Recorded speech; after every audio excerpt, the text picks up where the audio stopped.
Hi guys. Tonight we wander together into a world of biting winds, ice-crusted skies, and the desperate ingenuity of people who refuse to vanish in the snow. You can almost hear it, the shriek of a storm that seems determined to scour every living thing from the land.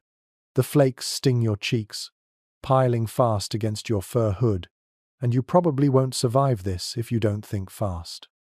Before you imagine yourself trudging deeper into that prehistoric whiteout, let me say this. So, before you get comfortable, take a moment to like the video and subscribe, but only if you genuinely enjoy what I do here. And, if you feel like sharing, drop your location and local time down below. I always find it strangely soothing to see where and when you're listening. Now, dim the lights, because the storm is rolling in, and we step right into the story. The wind cuts sideways, a blade sharpened by endless miles of tundra. You pull your fur tighter, though the pelts are stiff with ice. Somewhere in the back of your mind, a strange, calm voice reminds you that humans have always been prey in conditions like this, prey not to lions or bears, but to the relentless cold itself. Your boots crunch through layers of frozen crust, and you pause to listen. Silence. Then, suddenly, the low moan of a blizzard beginning to swell. Snow picks up in sudden swirls, filling the air until even your own hand is hard to see. You blink against it, lashes crusted with frost, and think, I need shelter, or I become another bone under ice. A mainstream historical fact slips in here. Early Paleolithic groups in Ice Age Europe faced sudden whiteouts that could last not hours but days, with temperatures dropping so sharply that exposed flesh would freeze in minutes. Archaeologists have found evidence of mass animal die-offs during these storms, suggesting that even herds of mammoth could not outrun the wind. If such giants could perish, what hope does one fragile human have? And yet you keep walking, guided by memory, by instinct, by some fragment of inherited knowledge. Snow muffles the world. There's no bird call, no rustle, not even the familiar creak of ice on trees. Just the storm growing louder. And here's a quirky tidbit. In some cultures far later, travelers swore they heard voices inside the storm, whispering instructions or temptations. Was it the brain misfiring under cold stress? Or the eerie chorus of wind slipping between rocks and snowdrifts? Either way, tonight the howls sound uncomfortably human. You stumble across a shallow dip in the ground, half shielded by rocks. The instinct to crawl inside, curl up, and hope for mercy almost overtakes you. But you remember historians still argue whether our Ice Age ancestors trusted instinct alone, or whether they passed down deliberate storm knowledge through oral teaching. Did the elders warn, never rest in the open drift? Or did each person learn by watching others vanish into white nothingness? The debate lingers in textbooks, but for you in this moment, there's no time for academic musings. You shake your head, snow falling from your hood, and keep searching. Every breath burns, your lungs ache, seared by freezing air. The snow, unbelievably, has a scent clean, metallic, like cold iron. You lick cracked lips and taste salt from your own skin. The storm presses on you with weight, not just sound, as though the very air thickens. You feel smaller, vulnerable, a flicker against an endless force. And yet, within that flicker, you sense the determination that kept your kind alive through ages when survival was an art form. Your eyes catch movement, snow swirling differently near a ridge. The air eddies there, maybe blocked by stone. You drag your body forward, half crawling, half stumbling. Hands sink into powder, fingertips numb. You press on anyway. You find a shallow overhang, rock jutting like a crude awning. It isn't much, but you lean into it, shielded a little from the cutting wind. Relief pulses briefly, but you know the truth. This is not a home, not yet. It's the barest outline of possibility. The blizzard's breath deepens, like a living creature settling into its rage. Snow clots around your boots, piling higher each moment. You draw your fur tighter, shaking violently, not sure if it's determination or the early tremors of hypothermia. Still, you whisper into the white, I will not die here. And with that vow, you begin to imagine the structures you must build, the tricks learned from generations who refuse to be erased. The story moves forward now, step by slow step. You stand in the storm's teeth, realizing that this is only the beginning, the first test in a chain of decisions that will either craft shelter or lead to silence under snow. And so, with breath ragged and vision blurred, you take the first step toward building something that can outlast the blizzard. The wind claws harder at your hood now, dragging snowflakes like icy needles across your cheeks. You stand near that shallow overhang of rock, still breathing too quickly, the bitter air scraping your throat raw. This sliver of stone feels like an anchor in the chaos, yet you know better than to settle. If you stay pressed against it without thought, the storm will bury you alive. You need to climb higher, to think in terms of terrain and safety. And so the question comes to you, should you risk the high ground? Snow gusts whip upward in swirls, the ridge above glistening faintly even through the whiteout. You push forward, your legs aching as you begin to ascend. The slope is slick, every step an effort. You know why you climb, because at the top you can see, even if only for brief moments when the wind eases. In blizzards, vision is not a luxury, it is survival. If you cannot see the valley floor, if you cannot map where rivers might freeze or where predators might lurk, you are blind. A mainstream historical fact settles in. In Ice Age landscapes, high ground was a double-edged sword. Archaeological evidence shows that early groups often chose ridges for temporary camps, gaining clear sightlines over valleys to track herds of reindeer or mammoth. But the higher you went, the more exposed you became to wind. It's a gamble, and tonight, you are the one rolling those ancient dice. You pause midway up, chest heaving. Snow has a strange sound when driven hard. It's not silent at all. It hisses, it scrapes, it rattles against stone. You tighten your grip on a frozen branch, testing its firmness.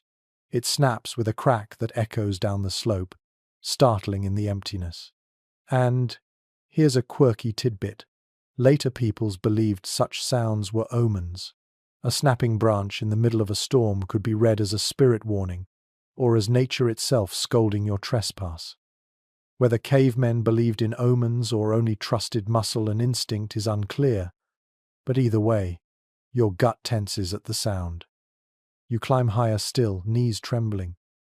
The higher ground reveals itself slowly, a crest of rock where snow eddies rather than settles. You push through it, finally reaching the top. The blizzard rages, but you are no longer blind.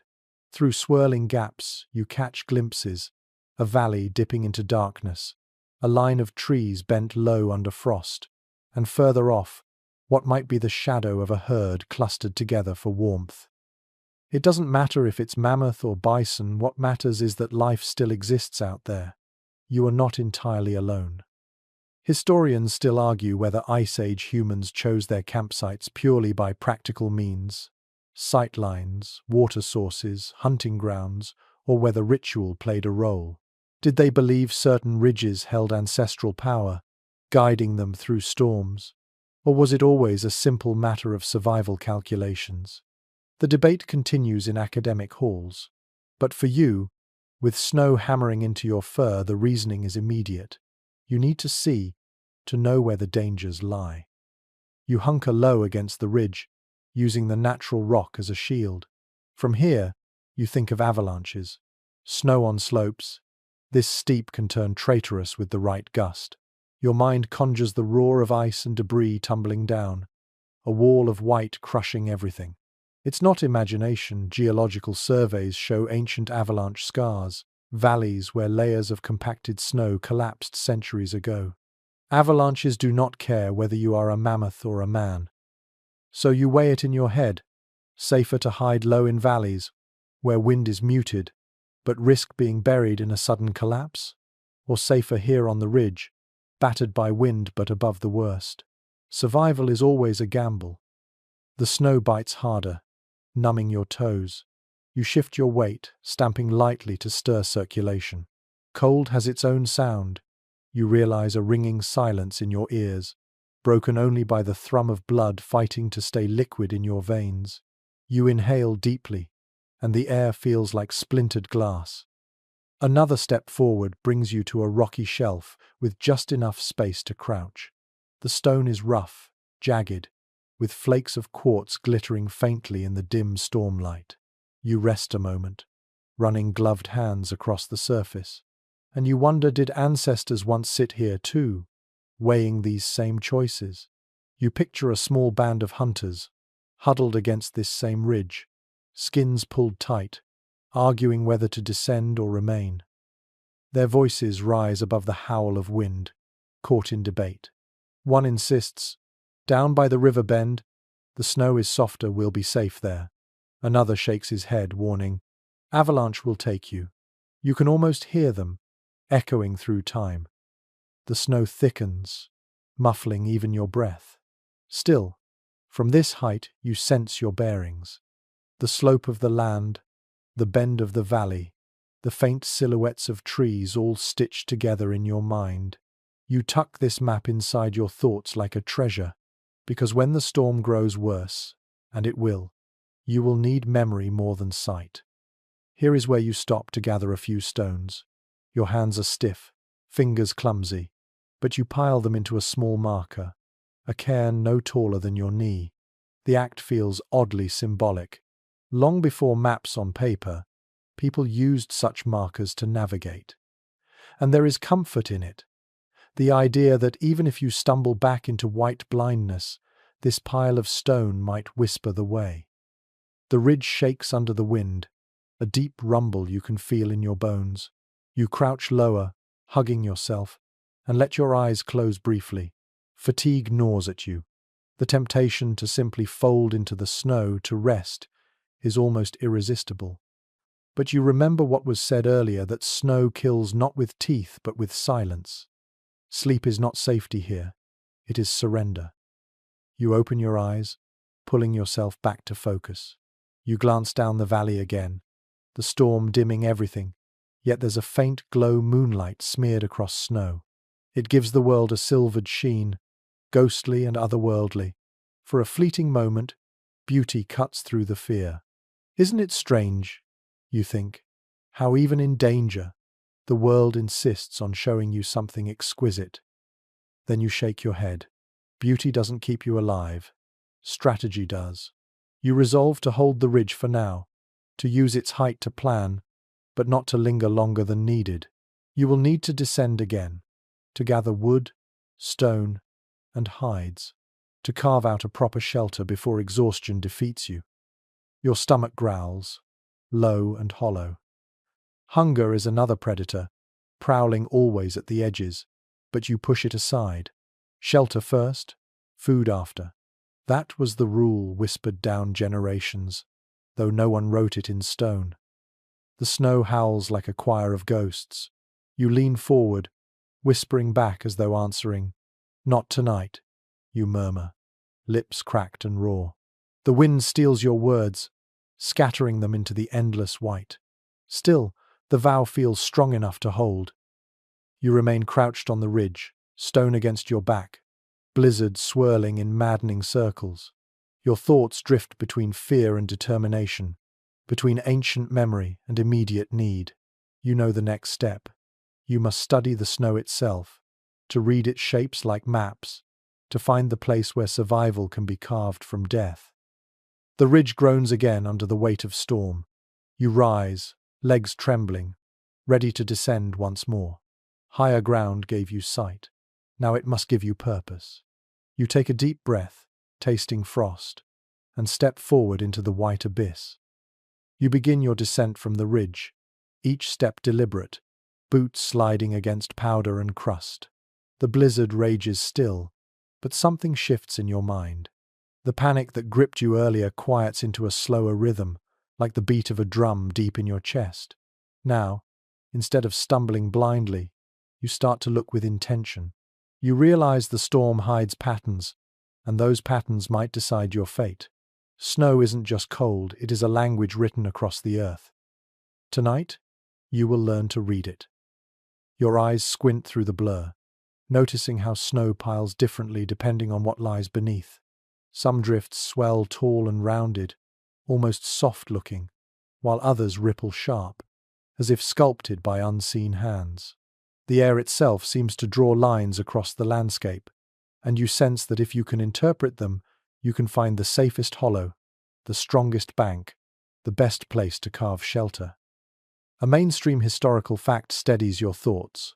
Archaeologists studying Ice Age survival tactics point to snow caves as one of the most effective emergency shelters.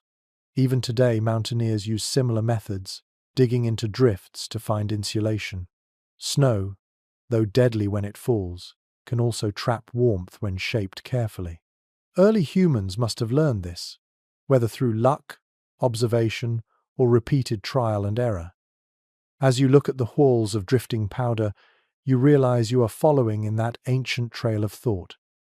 The wind gusts suddenly, slapping ice crystals against your face. You pull your fur tighter and lean into it. Your mind, oddly enough, drifts toward a quirky tidbit. In certain Arctic folklore, the way snow fell was believed to mirror the mood of sky spirits. When flakes swirled in circles, people whispered that the spirits were dancing. When the snow fell sharp and straight, the spirits were angry. Tonight, the blizzard dances and scolds at once, leaving you half amused, half uneasy.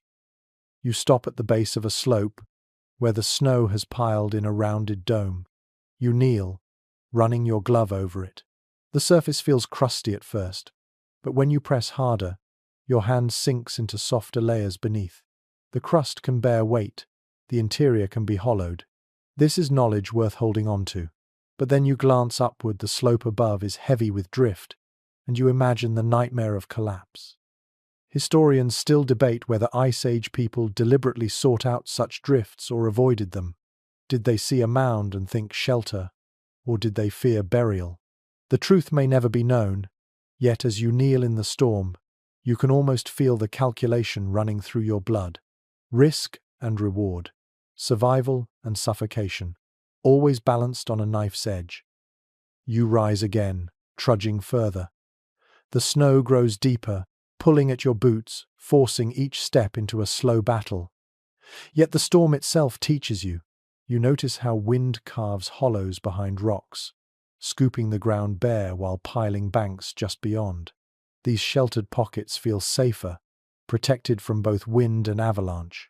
You stop in one, crouching low, letting the wind howl above your head while you sit in quiet. It feels almost like being underwater, muted, cocooned. For the first time since the storm began, you can hear your own breath without strain. The air here tastes different, less metallic, softer somehow. You tilt your head back and exhale, watching the mist of your breath curl upward, only to vanish quickly in the cold. The stillness is a relief, though fragile. You know you cannot stay in silence forever. Still, the pause brings clarity. You imagine how, in centuries past, hunters must have crouched in similar hollows, listening for the faint pad of wolf paws or the crackle of fire on distant ridges. You press onward again, tracing these patterns like reading a scroll. Snow reveals the hidden shapes of land. A hollow means shelter. A ridge means exposure. A rippled drift, shaped by crosswinds, means instability, danger of collapse. You file each sign away, building a vocabulary of survival. At one point, you stumble, knee striking hard against something beneath the snow. You dig quickly, fingers clawing at the powder, until you reveal the rounded edge of stone. It feels solid, unmovable. Relief fills you. Stone is anchor. Stone is certainty. You lean against it, forehead resting briefly on the cold surface. The contact is grounding. Above, the wind continues its frenzy, but here you are tethered to something eternal. You remember suddenly that snow itself has many words in old tongues, far more than just snow. In some Arctic languages, dozens of terms describe it. The powder good for sleds, the crust that breaks underfoot, the sticky flakes that cling to fur. Perhaps in Ice Age speech, too, there were many names, though they are lost to time. The thought makes you smile faintly. Naming is a way of taming. You follow the stone ridgeline, tracing how the snow bends around it. It leads you toward a cluster of trees bent low with frost. Their branches sag under weight, and the snow beneath them is thinner, partly shielded. You crouch again, brushing powder aside to find firmer ground. This place could be worked into shelter, you think. Not perfect, but possible. Still, you wander further, because instinct tells you that choosing too quickly might cost you dearly. You need the best chance, not just the first. Your steps drag, each one heavier than the last, but determination keeps you upright. The storm whistles strangely now, the pitch rising and falling like a flute. You pause, listening. Your tired mind wonders if the sound is warning, or perhaps guiding.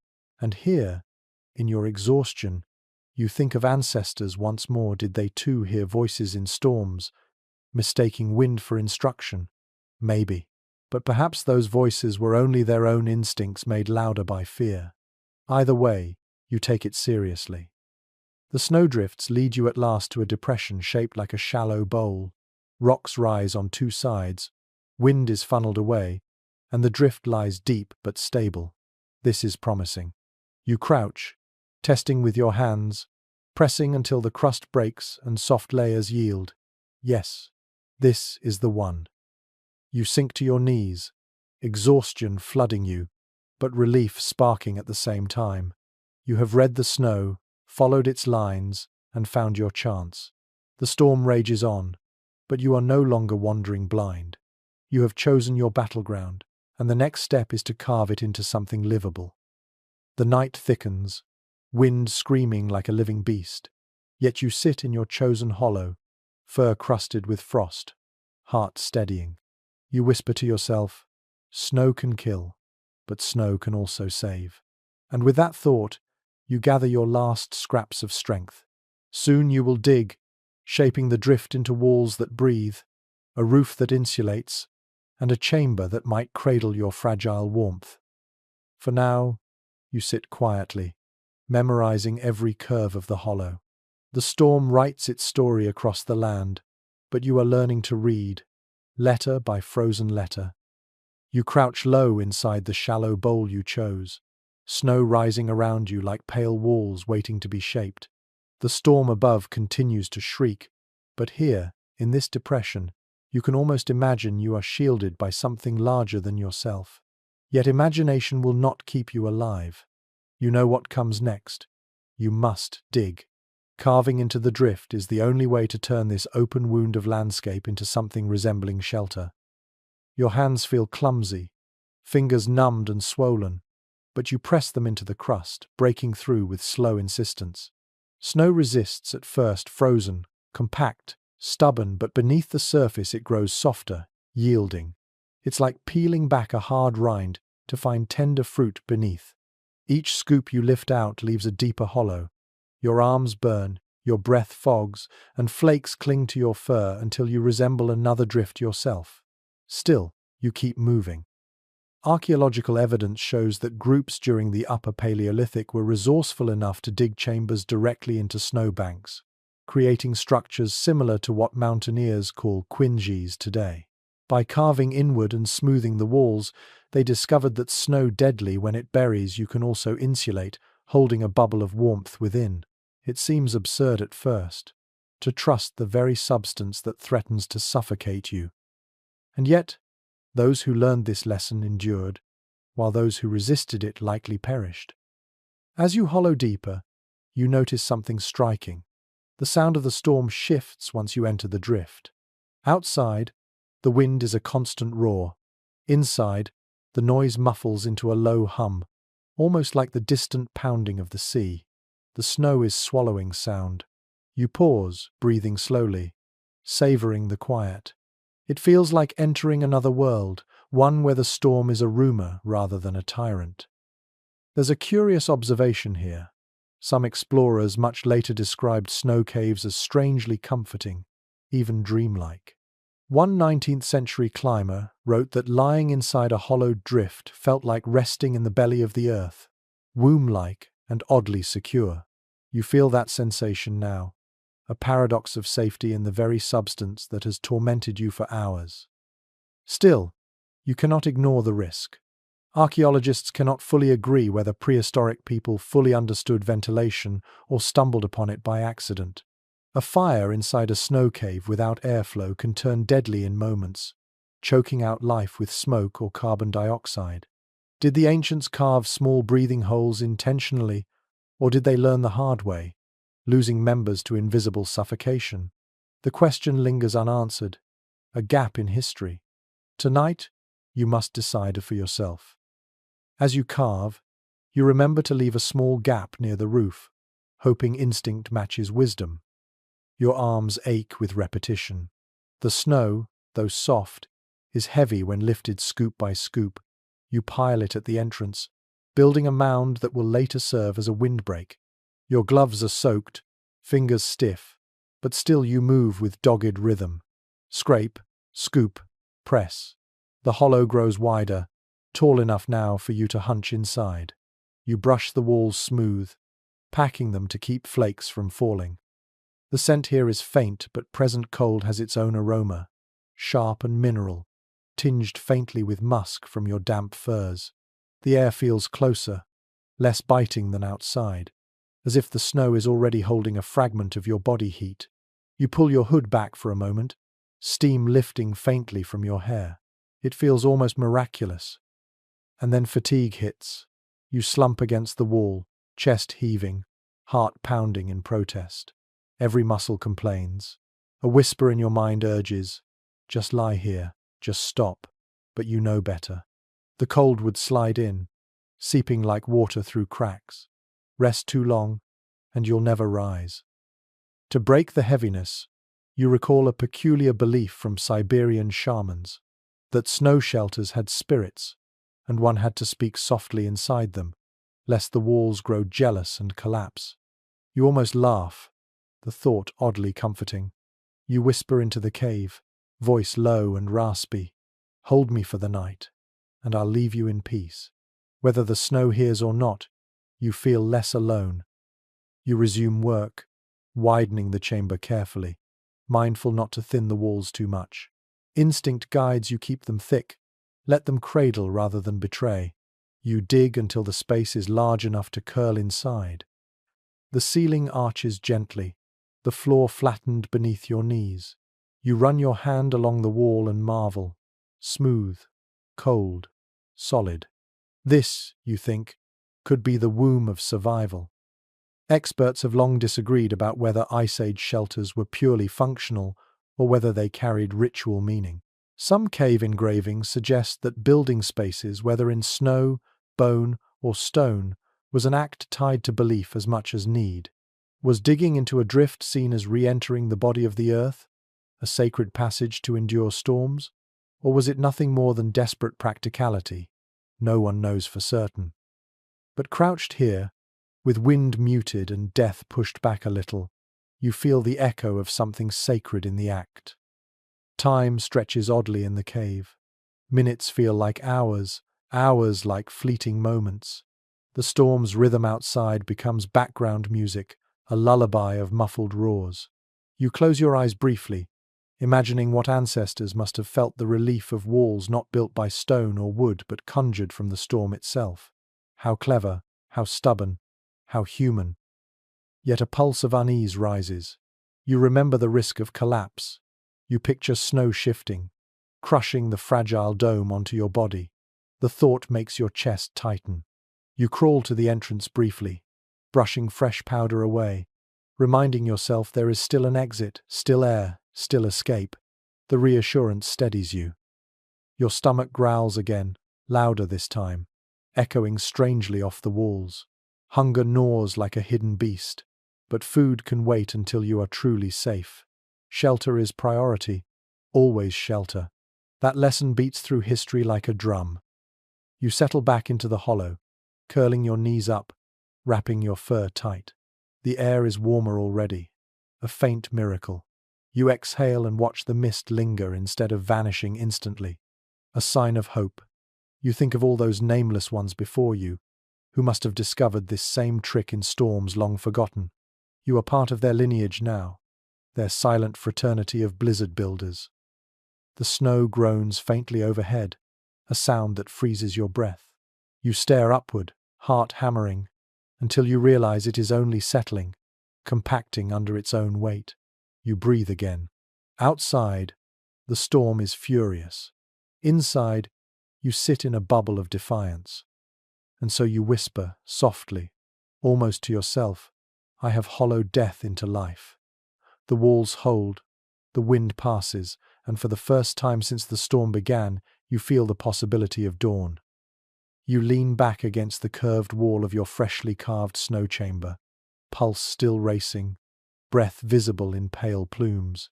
The storm outside is relentless, but here, inside the hollow, you finally sense a thin thread of control. Yet snow alone cannot hold back the cold forever. You need something more solid, something that won't melt with your warmth or collapse if the wind shifts. Your eyes drift toward the rocks scattered at the edge of the hollow. Stone has always been humanity's anchor, and tonight it will serve again. You crawl out into the storm, pushing against gusts that whip your fur. The snow stings like shards, and for a moment you nearly turn back, but determination drives you forward. You crouch low, searching through the whiteness. Soon your gloved hands find rough edges jutting from the ground, chunks of stone, some small enough to lift, others heavy enough to test your strength. You begin hauling them toward your hollow. Each stone feels like it weighs twice its mass under the storm's resistance, but you drag them anyway, leaving furrows in the snow behind you. One well-documented reality of Ice Age life is that people frequently built with stone not only for tools but also for structures. Archaeological sites reveal circles of rocks that once anchored hides against the wind, primitive foundations for dwellings that had to withstand not just weather, but predators too. Tonight, you repeat the same gesture, laying stone after stone in a rough ring around your hollow's entrance. The sound of rock striking rock rings strangely clear in the muffled blizzard. You arrange them carefully, testing balance with numb fingers. Your back aches, shoulders scream, but slowly a circle forms. With every stone you add, the space feels more defined, more intentional. It's no longer just a hole in snow, it's becoming a place. Curiously, later nomadic cultures left such stone circles behind as ghostly fingerprints of vanished camps. In some tundra regions, you can still find them, silent rings marking where hides once stretched, where fires once smoked, where laughter and fear once mingled. You imagine archaeologists thousands of years from now stumbling upon your own rough circle, wondering who you were and why you fought so hard against the storm. Still, a troubling thought intrudes. Specialists remain divided on whether these stone rings were always functional or if they sometimes carried symbolic weight. Were they simply to weigh down hides? Or did the circle itself mean something, an emblem of protection, of community, of the boundary between safe inside and deadly outside? You place your next stone carefully, half believing that the shape itself might ward off the blizzard. Your breath rasps, throat raw. You pause, gloved hand resting on one heavy slab. The surface is cold, biting even through leather, but also rough, dependable. Stone does not shift like snow. It promises stability. You think of it as bone to your shelter, something that will endure longer than you. The act of stacking draws sweat despite the freezing air. You peel your hood back for a moment, steam rising faintly from your hair, only for the storm to whip it instantly cold again. The sensation is shocking, heat stolen so quickly you gasp. You pull the hood tight once more and mutter through chattering teeth, "Not tonight." By now, the circle rises waist-high in some places, lower in others. You are not building a fortress, but rather a skeleton to lean hides or branches against, a ring to define space and hold snow in place. You crawl back inside the hollow to look at it from within. The entrance is now framed by stone teeth, rough and jagged but protective. For the first time, the blizzard feels like something outside rather than inside your bones. Your arms tremble with fatigue. Each breath feels like dragging cold iron into your lungs. Yet a flicker of satisfaction warms you, an ember of pride in having shaped chaos into structure. You whisper aloud, though no one hears, This will hold. An odd note from history crosses your mind. Some early groups used mammoth bones instead of stone when rocks were scarce. Entire huts were framed with tusks and ribs, draped in hides, snow piled atop. Imagine sleeping under the skeleton of the beast you hunted, its remains transformed from predator or prey into protector. Strange poetry, isn't it? You glance at your ring of stone and think it carries the same message. Survival always means transformation. But exhaustion makes you clumsy. One rock slips as you place it, scraping across another with a screech that echoes in the storm. You wince, not just from the sound, but from the omen it suggests. For a heartbeat, you imagine predators hearing it, drawn closer. Wolves, hyenas, perhaps worse. The night is alive with more than wind. You push the stone back into place and remind yourself to keep moving, keep focused. The storm cannot be given the chance to win. You strengthen weak spots, shifting smaller stones to fill gaps. The circle becomes tighter, less haphazard. You step back, crouching to admire your crude handiwork. Primitive though it is, it feels like a fortress to you. And yet, doubt lingers. Archaeologists studying such circles sometimes argue over their purpose. Were they permanent camps, left for seasons, or temporary stopgaps for blizzards like this? Some believe they marked sacred spaces. Others insist they were nothing more than practical engineering. The academic community continues to question, leaving the answer buried in snow and time. You smile faintly at the thought that you are, in this moment, living the very puzzle they study. Back inside the hollow, you lean against the wall, shoulders slumped. The blizzard still shrieks beyond your stone ring, but the sound feels muted, less threatening. You exhale slowly, eyes half closing. But before you drift, you force yourself to crawl forward, brushing snow from the ring's edges, reinforcing it one last time. You cannot afford laziness now. When you return to the hollow, something in you eases. The stone circle feels like a ritual completed, an invisible line drawn between chaos and survival. You curl tighter into your furs, whispering softly, "Let this hold." The words echo faintly against snow and stone, a prayer disguised as pragmatism. The storm shows no mercy. But here, with walls of snow behind you and teeth of stone before you, you begin to believe in the possibility of morning. The circle of stones stands half buried in snow now, a jagged crown above your hollow. You huddle within, listening to the storm throb outside, but the work isn't finished. Stones are strong, yes, but they are heavy, unyielding. They cannot close the roof or bend into an arch. For that, you need something more flexible, something that can span gaps, something you can bend and lash into place. You need branches. The thought makes you groan softly. It means leaving your snow cave again, forcing your body back into the storm's teeth. Your legs tremble as you push yourself upright. Cold has turned your muscles stiff, but movement is the only thing that keeps them alive. You crawl to the entrance, duck beneath the low arch, and once more step into the storm's fury. The wind smashes at you, hard enough to stagger. Snowflakes whip like razors across your cheeks, stinging the tender flesh.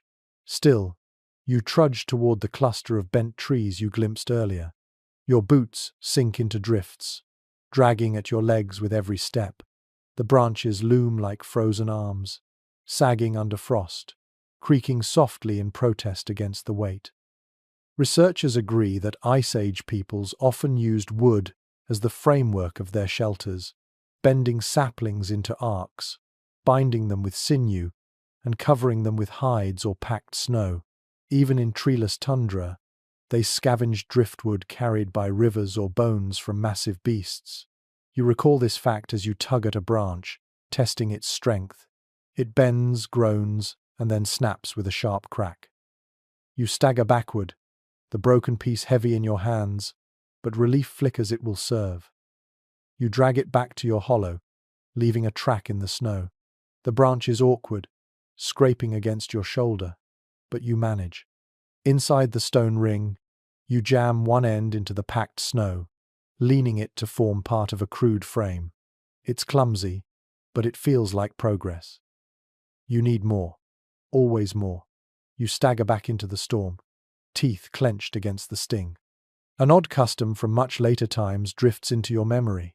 In some Arctic groups it was said that each branch cut for shelter had to be thanked with a whisper, lest the spirits of the forest grow angry. You find yourself murmuring, "Thank you," each time a branch breaks. Half mockery, half genuine gratitude. Alone in this storm, why not? It steadies you, makes the task feel less brutal. By the third trip, your arms shake from exhaustion, but your shelter begins to take shape. Branches crisscross above the hollow, lashed together with strips of frozen sinew scavenged from your pack. They groan under the weight of snow, but together they form a skeletal roof.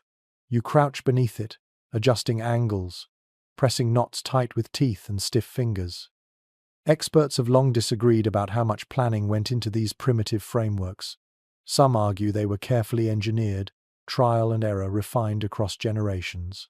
Others believe desperation dictated design. Anything that held together for a night was good enough. You sense truth in both. There is instinct here, yes, but also memory, ancestral lessons whispered through hands that knew how to tie knots in wind and dark. Your fingers throb, nails splitting against frozen bark. You pull your hands back, blow on them, and watch your breath crystallize instantly. Pain lances through each finger, sharper than the wind itself. You curse softly, words swallowed by the blizzard. Still, you lift another branch, pushing it into place, hearing the satisfying crackle as it locks against stone. The soundscape of your shelter changes with each addition. Before, the storm roared without pause. Now, branches creak, snow hisses against wood, the wind splits into whistles instead of gales. Your little chamber hums like an instrument, playing the song of survival in rough, uneven notes. You close your eyes for a moment, listening, and for once the sound does not terrify you. It comforts you, like the heartbeat of your crude creation. You pause, leaning your forehead against the cold wood. The scent rises, resin sharp, earthy, almost sweet beneath the frost.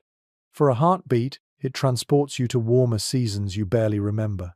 Sunlit forests, birdsong, rivers not locked in ice. The memory hurts, but it also heals. You smile faintly, whispering again, "Thank you." The frame is not finished, but it is enough to offer shape. You crawl inside, shoulders brushing wood, fur snagging on rough bark. The chamber feels different now, no longer just a hole. It has bones, a skeleton. Soon, you will need to clothe it hides stretched, snow-packed, gaps sealed. For now, though, you rest your head against the curved wood, breath steadying. An unusual discovery from archaeology surfaces in your mind. Some Ice Age shelters show evidence of complex layering branches, hides, snow, and then more stone. Like nesting dolls, each layer trapped warmth, each layer turned weakness into strength. You wonder how many years it took before humans understood this principle. Did someone stumble on it by chance? Or did knowledge accumulate slowly, one storm at a time? The question lingers, unanswered in the frost. You pull your furs tighter, gaze tracing the lattice of branches above. They creak in rhythm with the wind, a language of protest and endurance. You imagine your ancestors crouched under similar lattices, whispering to children, coaxing embers, sharing warmth. The thought fills you with strange companionship. You are not the first, and you will not be the last. But then the storm surges, wind howling louder, snow pressing harder against the frame. A shudder runs through the branches. Your heart leaps. You press upward with both hands, reinforcing the structure, muttering desperate encouragement. The frame holds, though it groans under the strain. You sit frozen, muscles taut, until the gust passes. Then you exhale in shaky relief, forehead slick with cold sweat. You realize you cannot leave it like this. More branches, more cross-lashing, more reinforcement, only then will it endure. But your body protests, every muscle trembling, every bone aching. You wonder briefly if you can last the night as it is. Then you shake your head. No. You know the truth. Storms are merciless. Half measures invite death. So, with the stubbornness that has always defined survival, you crawl out again, seeking more wood. Each trip feels heavier, each branch harder to break. But you drag them back, one by one, weaving them into the frame, until your shelter resembles a cage of wood and stone. Crude, yes, but enough to resist collapse, enough to buy you time. The storm rages on, but your shelter breathes with you now. It is imperfect, fragile, but alive. You curl beneath its frame, whispering into the hollow air. Bones are laid. Tomorrow, flesh will cover them. The frame of branches creaks above you, a cage of wood lashed into place, bending but not breaking under the storm's steady pressure. Your body huddles low, knees pressed to chest, fur stiff with frost. For now, you are alive, but you know the frame cannot protect you on its own. Bones need skin, and in your world, that means hides stretched and lashed, a second skin over the first. Without them, the wind will snake through gaps, and the storm will steal your warmth breath by breath. So you force yourself to move again. Your muscles ache, legs stiff from crouching in cold, but you push yourself through the narrow entrance. The blizzard greets you instantly, furious as ever, stinging flakes striking your cheeks like pinpricks. You clutch your pack close, pulling free the folded hides you carry. They are stiff with frost, heavy, and the fur crackles when you shake it. Still, they are salvation. Excavations have shown that Paleolithic shelters often relied on animal skins stretched taut over wooden frames, hides scraped clean, cured by smoke or fat, and sewn together with sinew. Archaeologists found perforated bones shaped like needles, proof that stitching was part of survival long before silk or linen. You picture those hands rough, weathered threading sinew through thick hide while children watched. Tonight, you repeat their gesture.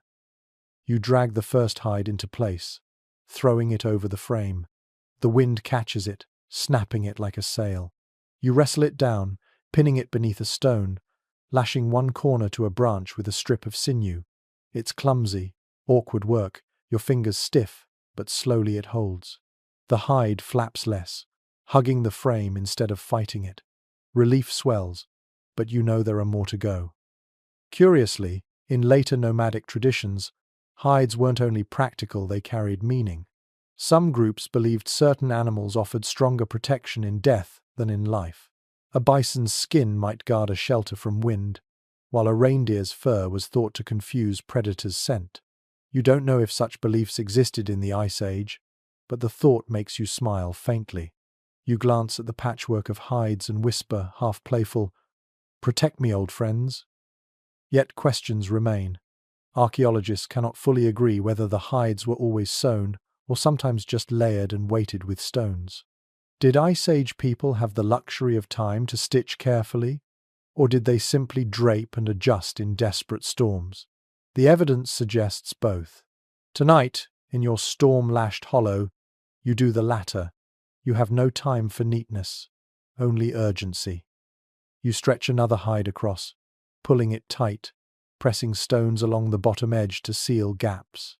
The furs overlap, patchwork layers that block the wind and mute the storm's howl. Slowly, the space beneath grows darker, enclosed. You crawl inside and sit for a moment, listening. The difference is instant. The wind is muffled now, reduced to a distant roar. Snowflakes no longer sting your face. For the first time, you are inside a space that feels like a dwelling rather than a hole.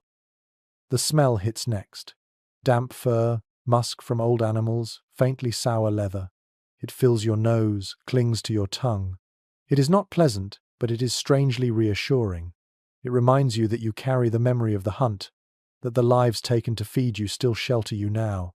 You breathe it in, grateful despite the stench. You crawl around the chamber, checking edges, pressing stones tighter against the hides. Your hands sting, but you do not stop. You feel the draft vanish with each adjustment. The chamber warms slowly. the air no longer rushing through gaps. You exhale, and your breath hangs longer in the air, proof of insulation working. A small triumph, but vital. An odd tale comes to mind from ethnographic accounts much later. Some groups sang to their shelters as they built them, rhythmic chants meant to bind the structure together. The voice was seen as a tool, as important as stone or wood. You murmur softly now, not quite song, not quite prayer, words without meaning yet carrying rhythm. Perhaps it is only to keep yourself steady, but the sound fills the chamber with something human.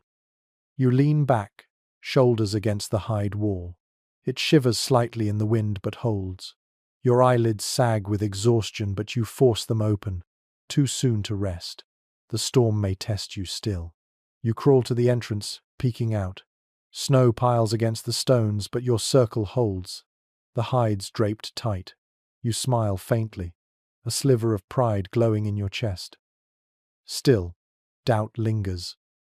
Experts remain divided on how long such shelters could last.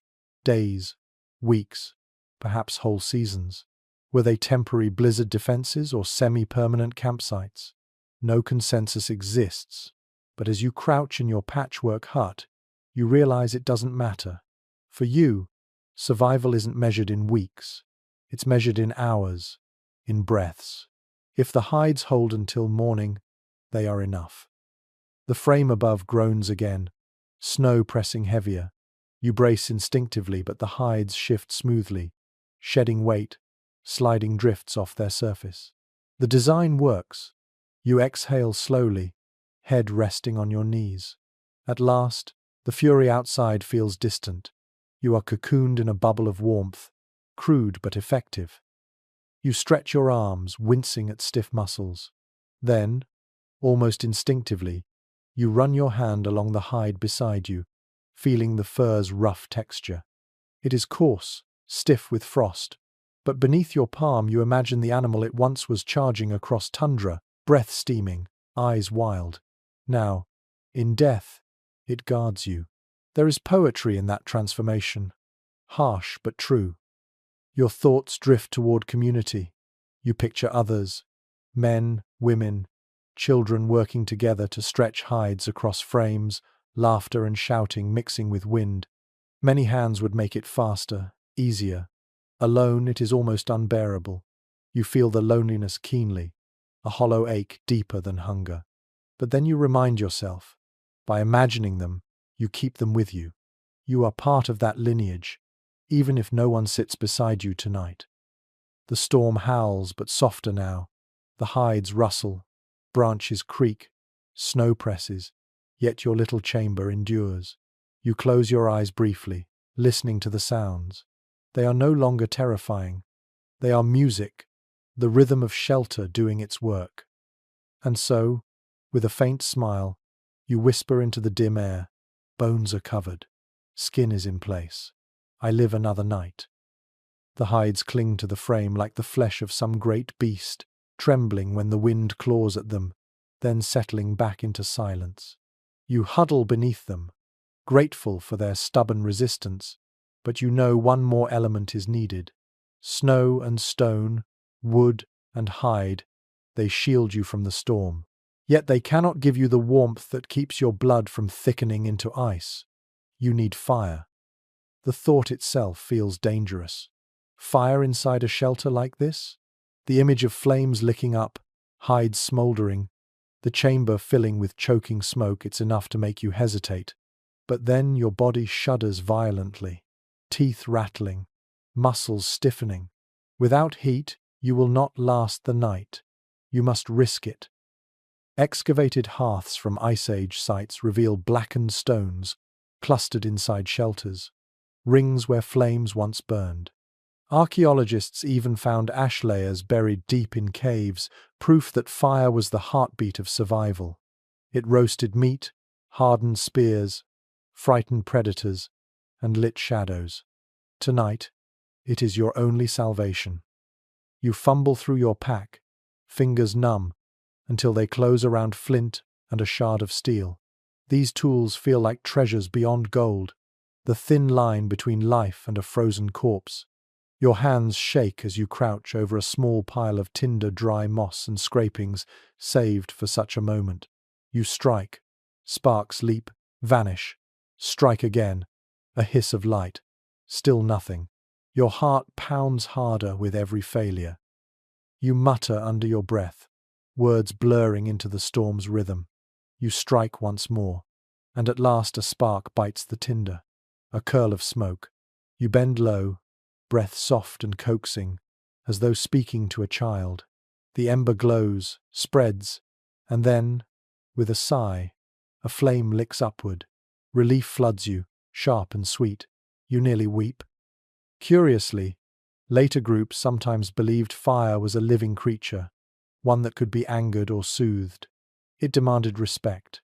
Some whispered to flames, fed them scraps of food, as if keeping them content would keep them alive.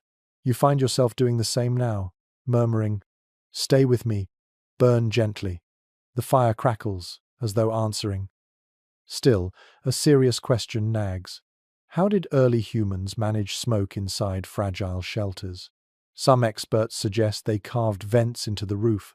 Others think the hides themselves leaked enough for gases to escape. No consensus exists. As you watch the first faint tendrils of smoke curl upward, your chest tightens. You fan the flame carefully, keeping it small, praying it doesn't betray you. The chamber warms slowly, the bitter edge of air softening. Your breath fogs less, and for the first time, your fingers begin to tingle painfully as blood returns. The sensation is almost worse than numbness, but you welcome it. Pain means life. You hold your hands close, palms glowing orange, shadows dancing on the curved hide walls. The smell shifts. Damp fur and musk mix now with wood smoke, a sharp tang that stings your nose but fills you with hope. Fire changes everything. It pushes back the dark, lets you see beyond arm's reach. The chamber flickers, orange and gold, a fragile sun beneath snow. You add small twigs, careful not to smother the flame. Each catch sends sparks upward, tiny stars vanishing into shadow. The crackle is soothing, like a voice. You lean closer, eyelids heavy, the warmth pulling you towards sleep. But you force yourself upright. Too soon. Fires demand tending. Neglect it, and you'll wake in cold silence or not at all. An odd fragment of lore surfaces. Some hunters claimed that if you fell asleep too close to a fire, wandering spirits would slip into your dreams and steal your breath. You chuckle weakly, though your breath trembles. Spirits or no, you know sleep too close could mean waking to flames licking your fur. You pull back a little, still basking in warmth but wary of danger. The hides rustle as wind pushes against them, but the fire's glow makes the storm seem less fearsome. The sound shifts from predator's roar to background noise. You stare into the flames, hypnotized by their dance, and for a moment you feel almost safe. Yet your thoughts wander. How many before you must have sat like this, watching sparks leap, hearing wind howl, feeling the thin line between life and death? Fire has always been the great divider, the tool that turned night from terror into endurance. Without it, humanity would have remained another beast shivering in dark. With it, you carved out a kingdom, even if that kingdom tonight is no larger than a snow hut. You feed the flames another twig. The glow deepens, shadows lengthening, dancing across the curved walls like strange spirits. For a moment, you could swear they move with purpose, figures flickering, vanishing. Fatigue and fear twist your vision, but you do not look away. Perhaps these are the ancestors, watching, nodding approval that you too have coaxed fire from stone. You murmur thanks, not to gods, not to beasts, but to the flame itself. Gratitude is a strange companion, but it fills you with strength. Fire is fragile, like you. It must be guarded, like you. Together, perhaps, you will see dawn. Still, unease gnaws at you. The smoke gathers thicker than expected, making your eyes sting. You crawl toward the entrance, pulling aside a flap of hide to let air slip through. A bitter gust claws inside, but the smoke thins. A compromise. Some warmth lost, but breath regained. You tie the flap partly open, heart calming. This, you think, is how survival works. Constant negotiation, never perfect, always just enough. Your stomach growls, sharp and loud, breaking the trance. Fire makes hunger worse, for it reminds you of roasting meat, of stews long gone. The scent of smoke awakens cravings you cannot yet satisfy. You swallow hard, ignoring it. Shelter first, fire second, food later. That rule endures. The flames sputter for a moment, nearly dying. Panic surges, but you grab a twig, then another, fanning with your breath until it steadies. The fear that gripped you proves the lesson again. Fire is not a given. It is a relationship. Fail to tend it, and it abandons you. You sit back, hugging your knees, warmth soaking slowly into bones. Outside, the storm rages. Inside, your small flame flickers defiantly. For the first time since the blizzard began, you believe morning might come. And so you whisper softly, voice blending with crackle and wind, "I am not alone, I have fire." The fire hums gently, glowing in its circle of stone, but warmth always fades, even when flames dance bright. You know this. Fire is fickle, demanding constant feeding, and when the storm outside grows too fierce to gather wood, you must find other ways to keep your body alive. You glance at the stones you carried earlier, piled unevenly around your shelter, and an old memory rises, a trick passed down through generations. Heat the stones, and let them hold the fire's warmth long after flames go dim. You shift closer, choosing one of the smoother rocks, and push it carefully into the fire's edge. It hisses, snow and frost sizzling off. You place another, and another, until a small cluster sits where flames lick them steadily. Hours from now, when fuel runs low, those stones will radiate enough heat to guard your body from freezing. The method is simple, but ingenious. Excavated hearths often show cracked stones, reddened and split from repeated heating, proof that Ice Age groups used this exact method. Stones absorbed warmth, then were tucked into bedding or placed at the feet of sleepers, extending fire's gift. It is a quiet detail from archaeology, but one that reveals how much thought went into every breath of survival. Tonight, you repeat that act, humbled by its cleverness. You pull the first heated stone carefully from the flame, fingers wrapped in hide to keep from burning. The rock glows faintly, warmth seeping through your palms. You place it near your bedding spot, wrapping it in fur before pressing it close. Heat seeps slowly outward, gentle as a heartbeat. Relief floods you. This is more than warmth. This is continuity. A peculiar discovery from later nomads springs to mind. Some believed heated stones carried spirits of the earth within them, guardians summoned by fire. Sleeping with such stones was said to invite dreams of safety, visions of ancestors keeping watch. You chuckle under your breath, though you are not sure if the sound is humor or hope.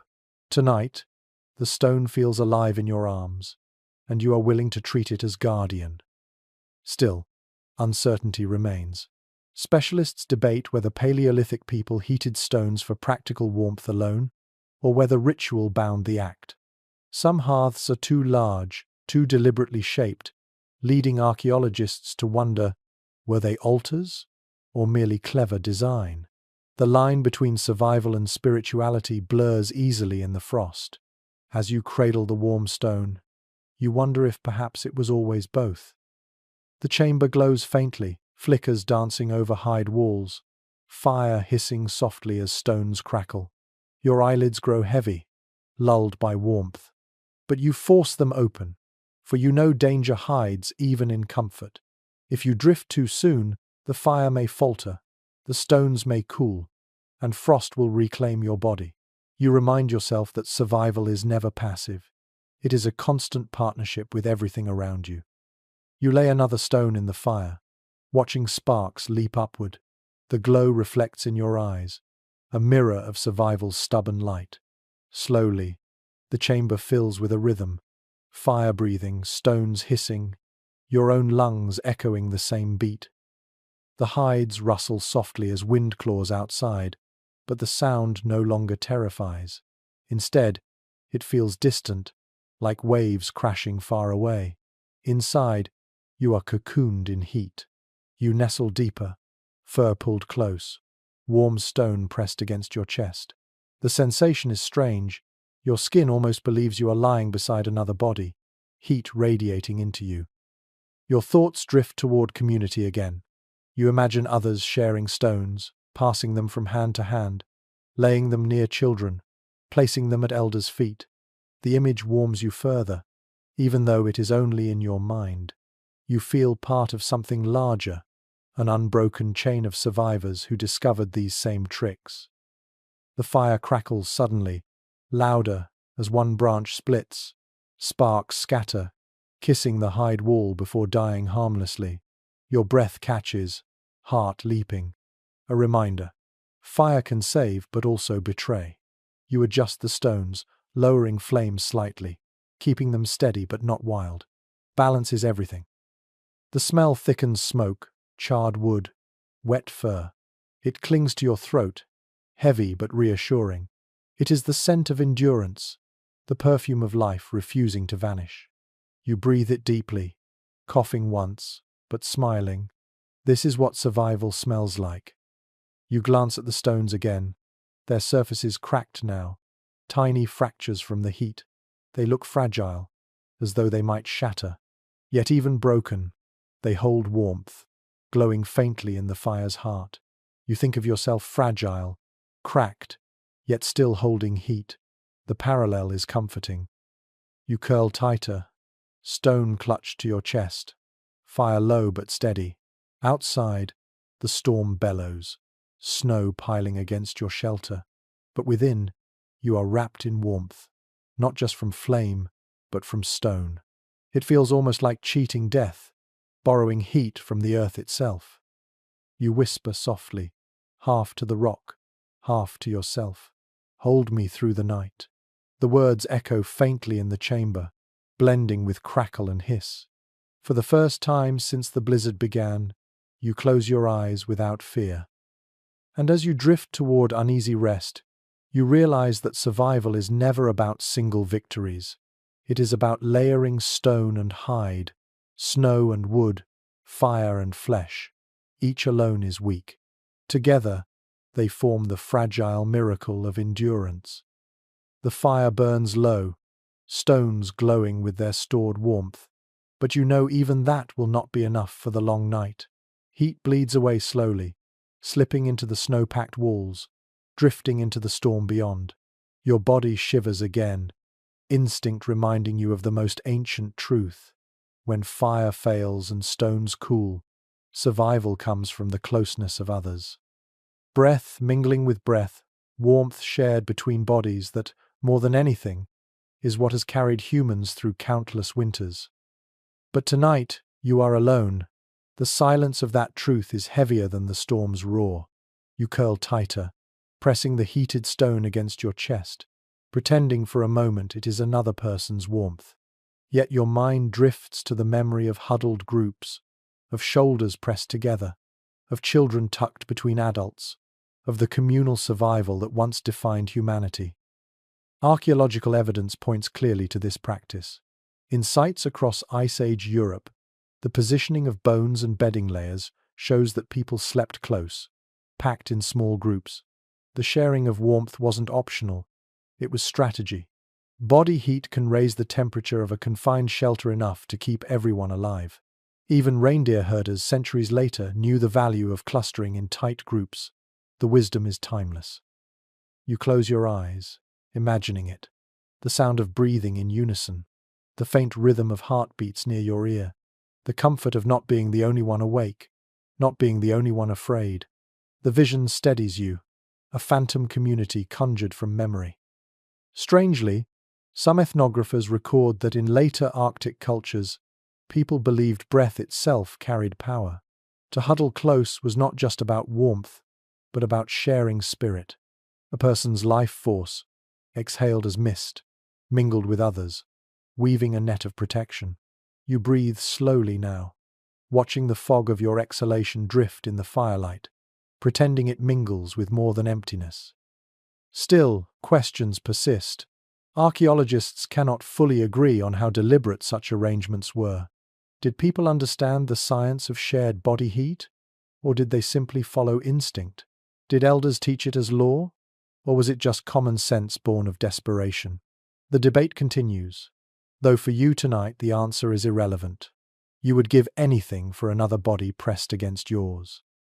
The fire sputters, throwing sparks. You feed it one last piece of wood, the pile dwindling to almost nothing. Your hands are stiff, clumsy, but you manage. Then you crawl back into your furs, pressing the stone tighter, curling small. The shelter holds, but your loneliness echoes louder than the storm. To distract yourself, you imagine the mechanics of a crowded shelter. Children squirming, adults shifting, whispers and grumbles filling the night. Perhaps someone tells a story, voice weaving calm through fear. Perhaps someone sings softly, a lullaby that masks the storm's howl. You let the fantasy play in your mind, each imagined voice another layer of insulation. The hides rustle above, wind clawing, but you feel less alone. You whisper softly, "I hear you," as if answering those phantom companions.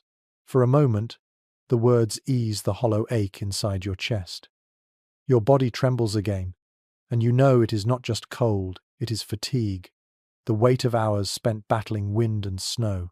You let your mind wander into speculation, wondering what it would feel like if another breath touched your cheek, if another heartbeat pressed against your ribs. The thought is both comfort and torment. Some researchers argue that this need for closeness, forged in nights like these, shaped human bonds forever. The craving for touch, the comfort of community, the pull toward family and tribe, it all roots back to survival strategies in storms. You feel the truth of that tonight. Loneliness is more dangerous than cold. The fire crackles softly, shrinking lower. Shadows dance across the hide walls, flickering like figures moving. You watch them, half believing they are companions. The crackle becomes their voices, the warmth their bodies. It is illusion, but you welcome it. In survival, illusion can be as powerful as fact. You murmur into the dim air, "Stay with me," just until dawn. Whether to shadows, stones, or memory, the words carry weight. You feel calmer after speaking them, as though you've woven a thread between yourself and something larger. The heated stone presses warm against your chest still, though its strength wanes. You stroke its cracked surface with your thumb, absurdly tender. The warmth feels like loyalty, like it is doing its best to keep you alive despite its fragility. You whisper thanks, voice rough. Gratitude, again, is a survival tactic. Your eyes sag with weariness. You fight the pull, afraid of drifting too deep, but your body insists. Breath slows, warmth seeps through you, and the shelter hums quietly with storm-muted rhythm. You imagine the phantom bodies again, clustered around you, sharing heat, sharing fear, sharing hope. The vision lulls you, wrapping your heart in borrowed comfort. Before sleep takes you, you think of the unbroken chain ancestors pressed close in storms just like this, each generation breathing warmth into the next. You are part of them. Whether or not you huddle with anyone tonight, their survival made yours possible. Your survival, fragile though it feels, honors theirs. And with that thought, you let your body rest, the storm still howling outside, your fire whispering low, your stone glowing faint. In the end, it is not stone or flame alone that keeps you alive. It is the memory of others, the promise that humanity has always endured together, even when apart. The warmth from the fire and stones lingers faintly, but the ache in your stomach begins to gnaw deeper than the cold.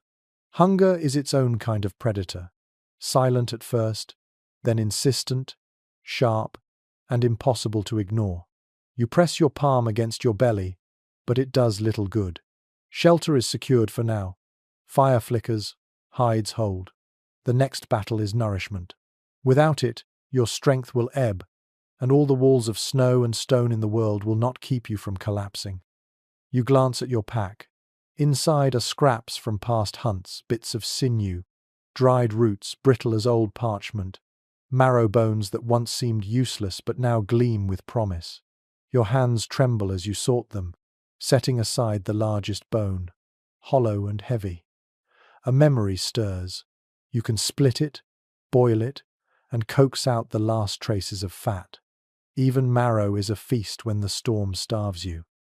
Excavations of Ice Age hearths reveal scorched bones, their interiors scraped clean, proof that marrow was treasured as one of the richest food sources available. It offered fat, energy, the fuel that muscles demanded in endless cold. Some campsites even show piles of cracked fragments, evidence of long nights spent breaking, boiling, and sucking every ounce of sustenance. Tonight, you will join their lineage, a marrow-eater in the snow. You lay the bone near the fire, heating it slightly before striking it with a stone. The crack echoes inside the shelter, startlingly loud. You strike again, and the brittle shell gives way, fragments scattering. The smell rises at once, faint but unmistakable, earthy and fatty. You scrape the marrow into a small container, mixing it with what roots you still have. It is a thin stew at best. You pour snow into your vessel, setting it near the fire until it melts into cloudy water. You stir the mixture, the marrow melting, the roots softening. The scent curls upward, smoky and rich. Your stomach growls louder, almost painful in its desperation. You crouch close, eyes fixed on the bubbling liquid, guarding it like treasure. Oddly, some later folklore claimed that marrow soup could carry memory. Drink it, and you might dream the hunt of the animal whose bones you boiled. Perhaps that was only a story to make hunger bearable. Still, you smile faintly. If tonight you dream of mammoths roaming endless plains, let it be so. Better dreams than despair. Yet scholars still debate whether early humans cooked for flavor or for pure necessity. Did they season with herbs, seek variety, savor taste? Or was food only fuel, swallowed without thought in the battle against starvation? Evidence suggests both possibilities. Tonight, as you stir your crude stew, you realize taste barely matters. Warmth and fullness, that is the only flavor you crave. The liquid thickens slowly, roots softening into mush. You lift the vessel carefully, blowing across the surface, and sip. Heat floods your mouth, scalding but glorious. The marrow coats your tongue, rich and oily, while the roots offer bitter grit. It is not pleasant by any measure, but it is life. You swallow greedily, another sip, another. The warmth spreads into your chest, a fragile fire of its own. For a moment, the storm outside seems less ferocious. The act of eating changes everything. You are no longer only resisting death, you are replenishing, reclaiming strength. You sip again, slower now, savoring each mouthful despite the bitterness. Hunger eases its grip, though not entirely.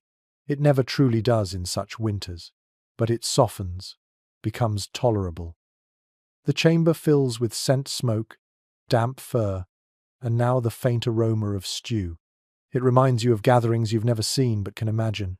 Groups hunched around fires, bowls passing hand to hand, children smacking lips, elders sighing in relief. Eating is not only survival, it is ritual, the binding of community. Alone, you feel the hollowness of that absence, yet the act itself carries the echo of many voices. You set the vessel down, licking the last traces from your fingers. Grease clings to your lips, and you wipe it with the back of your sleeve. The meal was meager, yet you feel stronger, more present. Your limbs ache less, your thoughts grow sharper. Hunger no longer clouds your mind as much. You exhale slowly, gratitude softening your chest. Archaeological sites sometimes reveal bones that were not only cracked but carefully arranged near hearths. Some argue these were ritual offerings, others insist they were simply discarded. The truth may be both. Tonight, you arrange the empty bone fragments in a small pile beside the fire, as though honoring the animal's gift. You whisper softly, "Thank you." it feels necessary. The wind outside claws harder, shaking the hides, but the food anchors you. The fire glows brighter in your vision now, less fragile, more companion. You sit taller, straighter, energy pulsing faintly in your veins. The marrow was not much, but it is enough to remind you of possibility. You remember a strange belief recorded centuries later. Some said eating during storms offended the spirits of wind, who demanded sacrifice instead. Others believed the opposite, that food was an offering, a way to appease the storm's fury. You wonder idly which would apply tonight. Either way, you are glad for the meal. Spirits can be offended later. For now, your body needed fuel. The shelter hums with small sounds, the crackle of fire, the soft hiss of boiling snow, the groan of branches overhead. Each noise feels less threatening now, softened by the fullness in your belly. You close your eyes, hand resting over your stomach, and for the first time since the blizzard began, you feel a quiet contentment. Hunger will return tomorrow. It always does. But tonight, you have bought yourself time. In storms like these, time is everything. You lean back against the wall, fur warm against your skin, stomach soothed, fire glowing. You whisper into the dim chamber, "I will see another dawn." Your belly is less hollow now, soothed by the faint richness of marrow and the bitterness of roots. The storm still rattles the hides, claws at the frame, moans against the stone ring, but with food inside you and fire flickering steady, your thoughts sharpen. You notice details you missed before. The way smoke curls into corners, how snow hisses faintly as warmth seeps through, how shadows dance like restless spirits across the walls. And your mind turns to the tools you've carried, the ones you still clutch like talismans of survival. You draw the flint from your pouch, running your thumb across its sharp edge. Even dulled by use, it glints faintly in the firelight. In your other hand, you heft a shard of bone, worn smooth from scraping hides, yet still capable of biting into ice. These are not luxuries, they are extensions of your body, teeth in your hands. Without them, you would be clawing blindly at snow with frozen fingers, your flesh no match for the blizzard. Excavated sites from the Paleolithic show an astonishing variety of tools. Flint blades flaked into sharp crescents, bone awls used to pierce hides, antler chisels designed to pry ice. These artifacts tell the same story you live now. Survival demanded not only strength, but skillful hands and clever design. Stone alone was not enough. Bone, wood, sinew all combined into a toolkit as vital as fire itself. You set the flint against a branch, striking carefully, carving splinters to use as kindling. Sparks leap, hissing as they kiss damp wood. You work patiently, carving more, stockpiling small curls of tinder. Preparation is everything. You know the storm will not relent quickly. And yet there is a strange poetry in tools. Some early groups decorated their implements, carved small notches or etched lines onto bone handles. Were these marks ownership, artistry, or ritual? Specialists still cannot agree. Tonight, you trace the faint grooves on your bone scraper, wondering if someone once carved them for luck. You decide to believe they did. It feels better that way. Curiously, later myths claimed that certain stones carried spirits, that flint, for instance, was lightning captured in rock. Each strike of spark was said to be a memory of storms imprisoned. You smile faintly at the thought. If that's true, then each fire you light is stolen thunder. And tonight, stolen thunder is the only reason you breathe. You set the bone scraper aside and turn to the hide wall. Frost has begun to creep along its seams, thin lace patterns of ice spreading. You use the tool to scrape them off, clearing gaps before they grow too heavy. The bone rasps against frozen fur, the sound oddly satisfying. Small acts like this feel mundane, yet they are life-preserved. Your thoughts wander again to the people who once relied on such tools. Were they treated as possessions or as sacred objects? Archaeologists have found caches of blades buried carefully, as though stored for later or offered as tribute. Were they simply supplies? Or did each blade carry identity? The academic community continues to debate, but crouched here with your flint, you know the truth in your bones. This edge is you. Without it, you are helpless. With it, you can cut, carve, create. You test the edge on a strip of sinew, slicing it into thin strands to reinforce your lashings. The flint bites cleanly, though it dulls slightly with each pass. You rotate it, finding a sharper angle, thankful for its precision. The hiss of cutting is small, but it thrills you, proof that even in a storm that wants to erase you, you still shape the world. The fire pops suddenly, a spark landing on your fur. You slap it quickly, heart leaping. Tools remind you, survival is not just invention but vigilance. You glance at the flint again, thinking of its double edge. It can save you, or wound you. The line between helper and danger is always thin. An unusual tidbit from history flickers to mind. Some Ice Age burials show bodies buried with their tools, flint blades laid beside skulls, scrapers tucked into hands. Death and survival were tied together. Tools meant to carry into whatever came after. You wonder briefly if one day you too will be found with stone in your hand, your story told by the edge of a blade. The thought chills you more than the storm. You shake your head, forcing such images away. Focus. The storm is not done, and you cannot drift into daydreams. You grip the flint harder, running your thumb along its chipped ridges, grounding yourself. Then you set it down carefully, as though placing a child to rest. Respect matters, even for stone. The chamber hums with quiet again. You hear the groan of branches above, the rustle of hides, the hiss of wind filtered through snow. You pick up the bone chisel, running its tip against the floor, carving a shallow groove to channel melted snow away from your bedding. Water seeps quickly in such shelters, and dampness kills as surely as cold. The groove guides droplets outward, a simple fix but essential. Experts remain divided on whether such maintenance was routine or learned through bitter mistakes. Did people know instinctively to dig drainage, or did they lose companions to wet furs before realizing? The evidence is scattered, but the question lingers. Tonight, as you scrape the groove, you know it is not instinct but memory knowledge inherited from countless winters of trial. You are merely the next in line. The fire's glow softens, painting the tools with orange light. You arrange them beside you, flint, bone, antler, a small arsenal, humble but mighty. You feel safer seeing them within reach, as though their presence alone is defense. Tools are companions too, not flesh but memory, carved and sharpened by countless hands. You lean back, pulling your fur tighter, and whisper softly, "You bite the ice so I don't have to. You cut so I live." The words feel strange, almost like prayer. But in this storm, even stone deserves gratitude.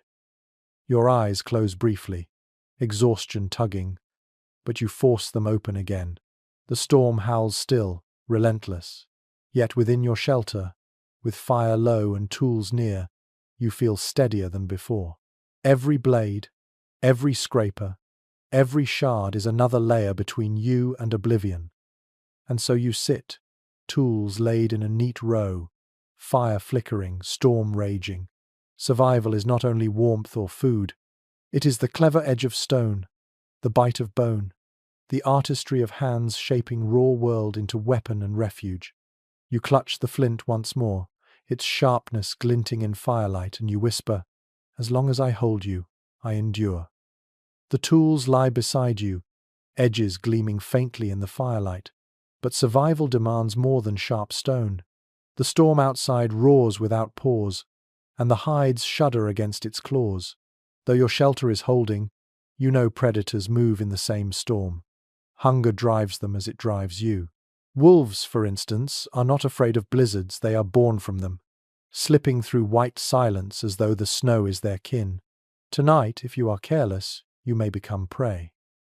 You crouch near the fire, listening. Beyond the howl of wind, faint sounds, drift scrapes maybe, or distant howls muffled by snow. Your breath catches.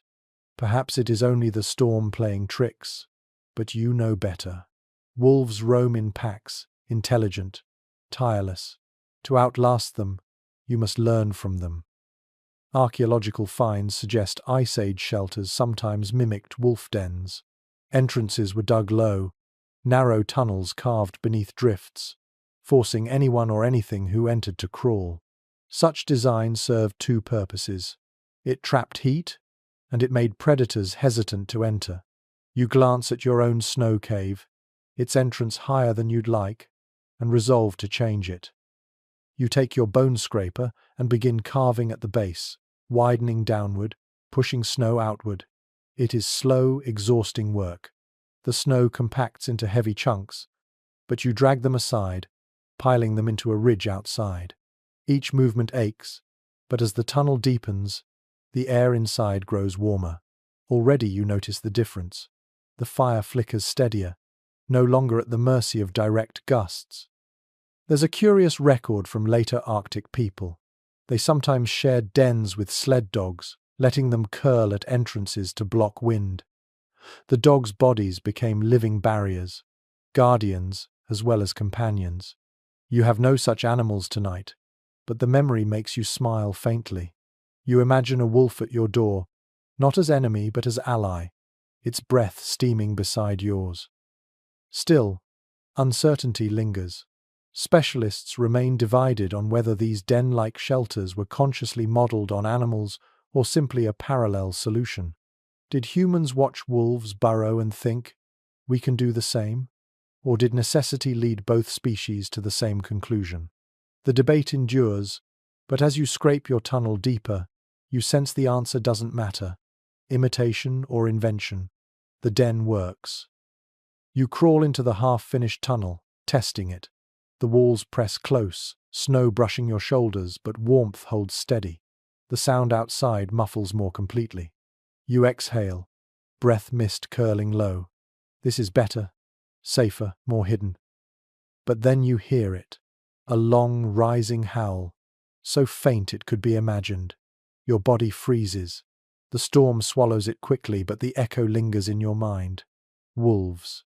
Perhaps far off, perhaps closer. Your chest tightens, but you remind yourself. They are hunters, yes, but they too seek shelter, and in their ways they are teachers.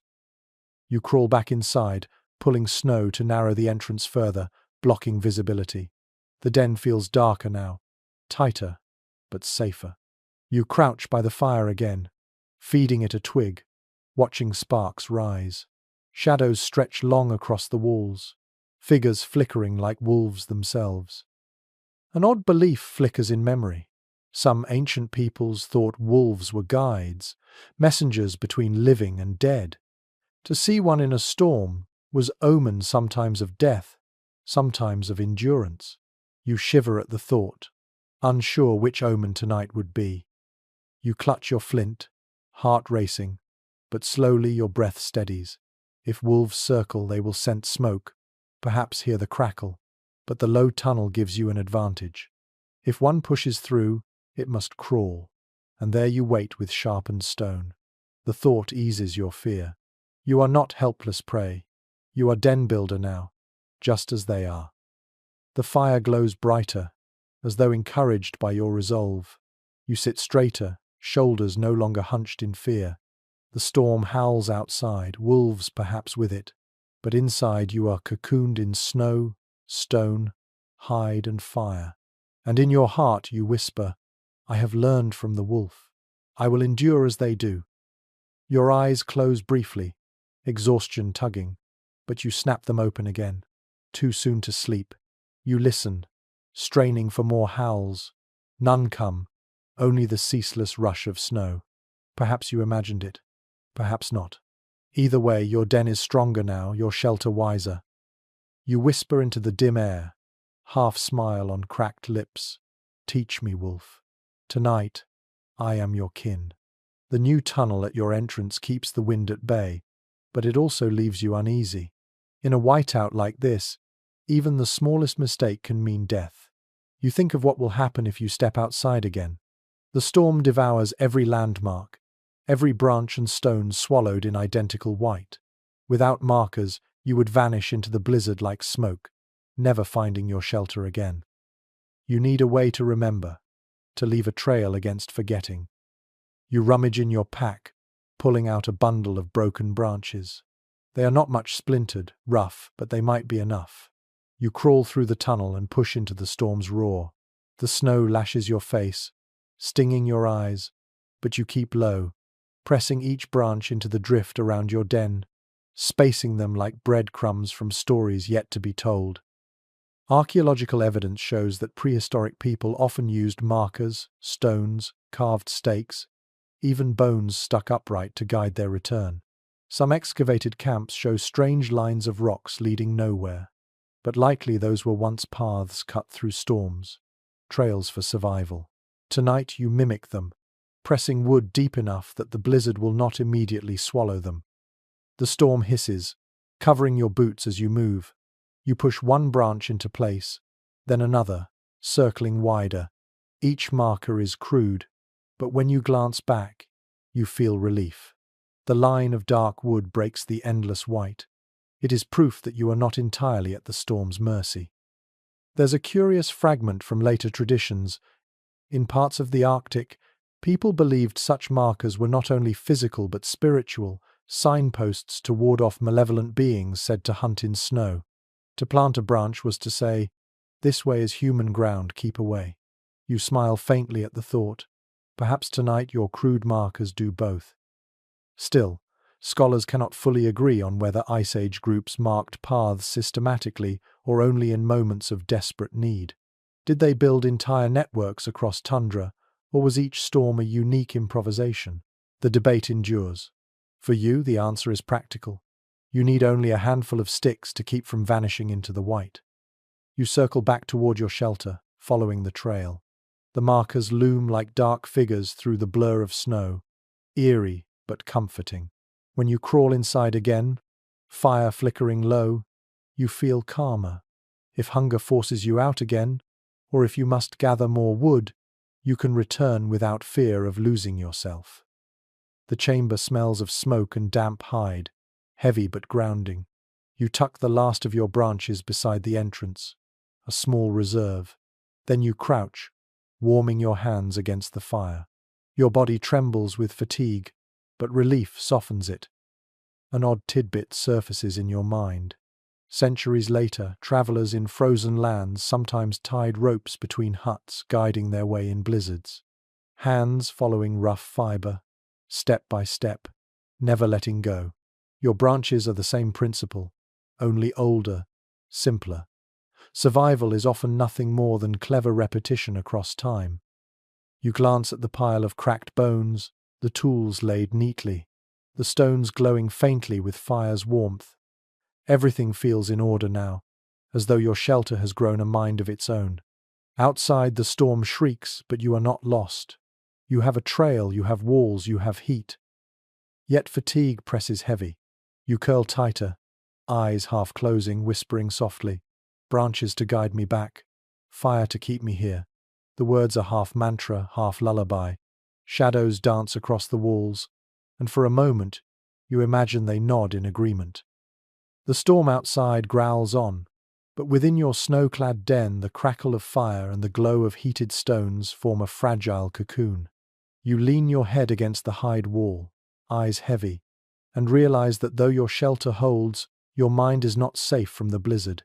Fear, when left unspoken, becomes a storm of its own. And so you recall what ancestors must have done in nights like this. Whisper stories, share warnings, repeat the words that tether the living to the unseen. You speak softly to yourself, testing your voice in the chamber.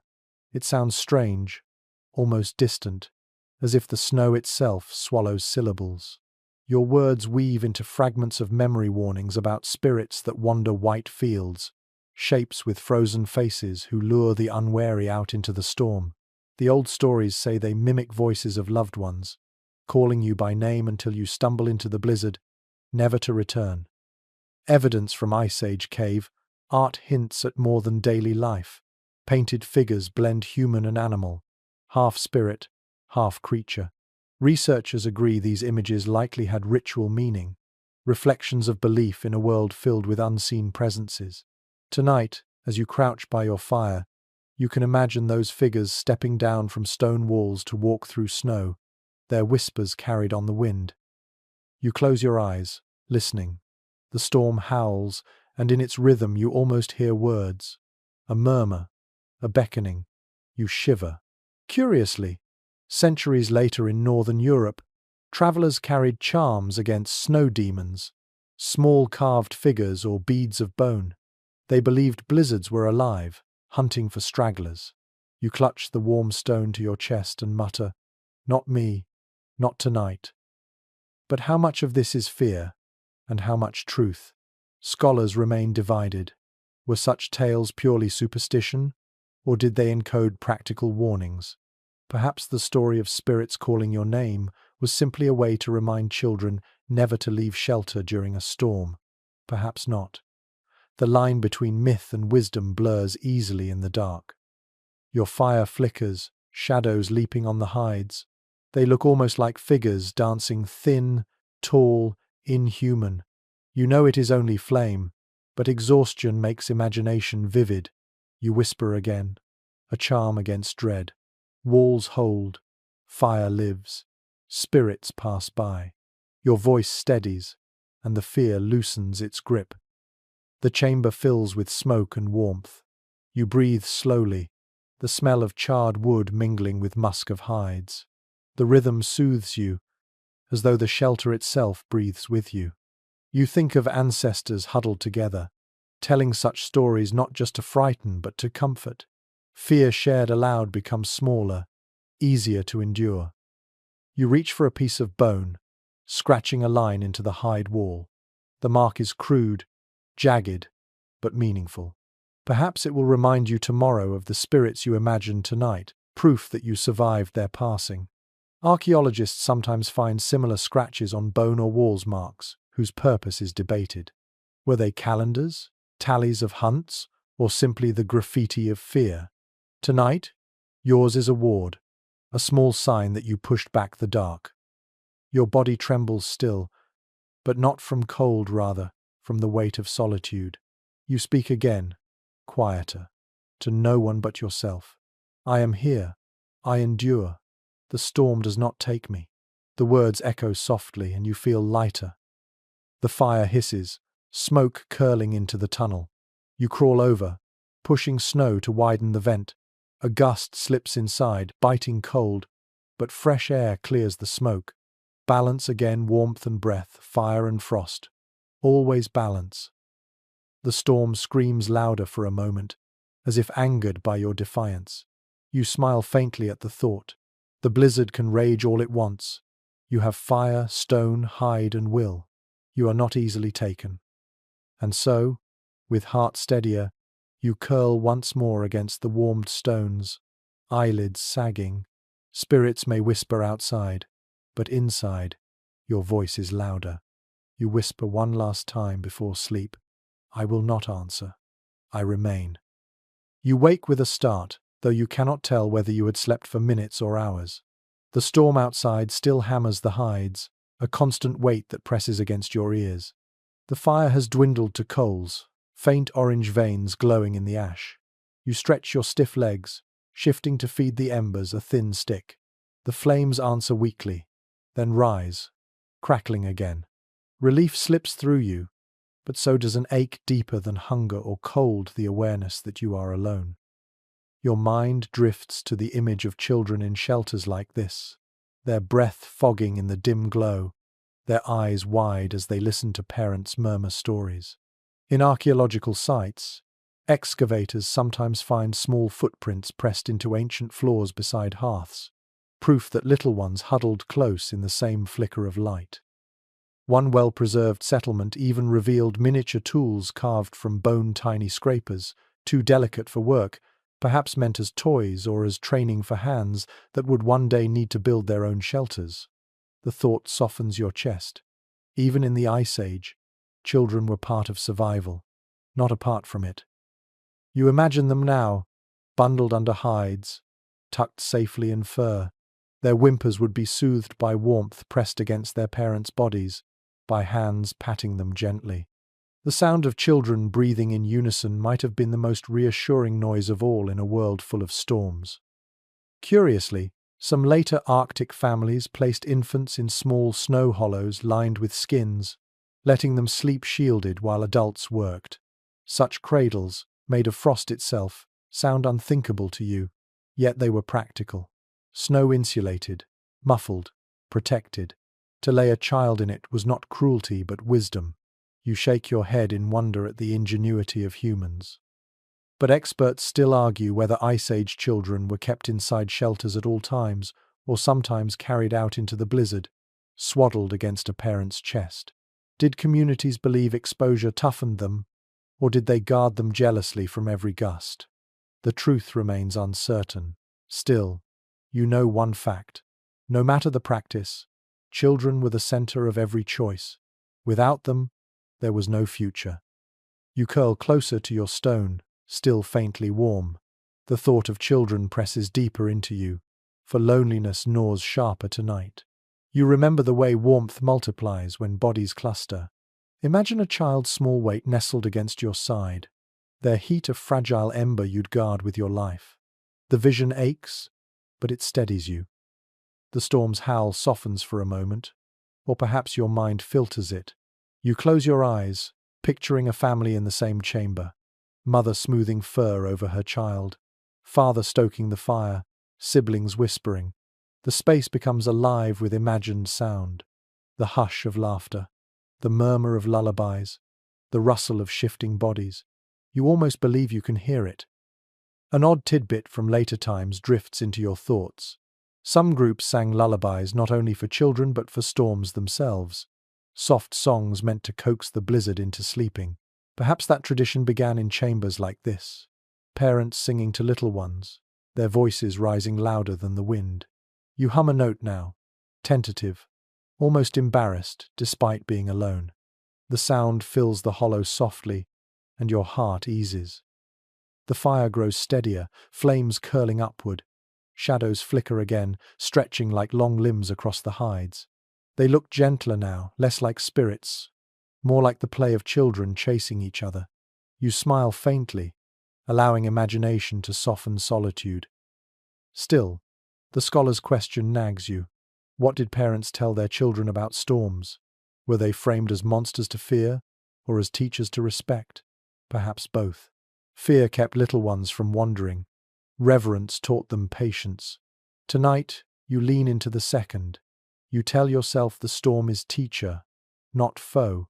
Its lesson is harsh but clear. Endure together, or perish alone. You poke the fire with a charred stick, sparks rising, and whisper aloud as if addressing an invisible child. See? Fire bites back. Stones keep heat. Snow can kill, but snow can save. The words feel like instruction, as though you are passing down knowledge to ears that aren't there. You chuckle softly at the absurdity, but it fills you with warmth. The storm lashes the hides again, furious, but you no longer cower.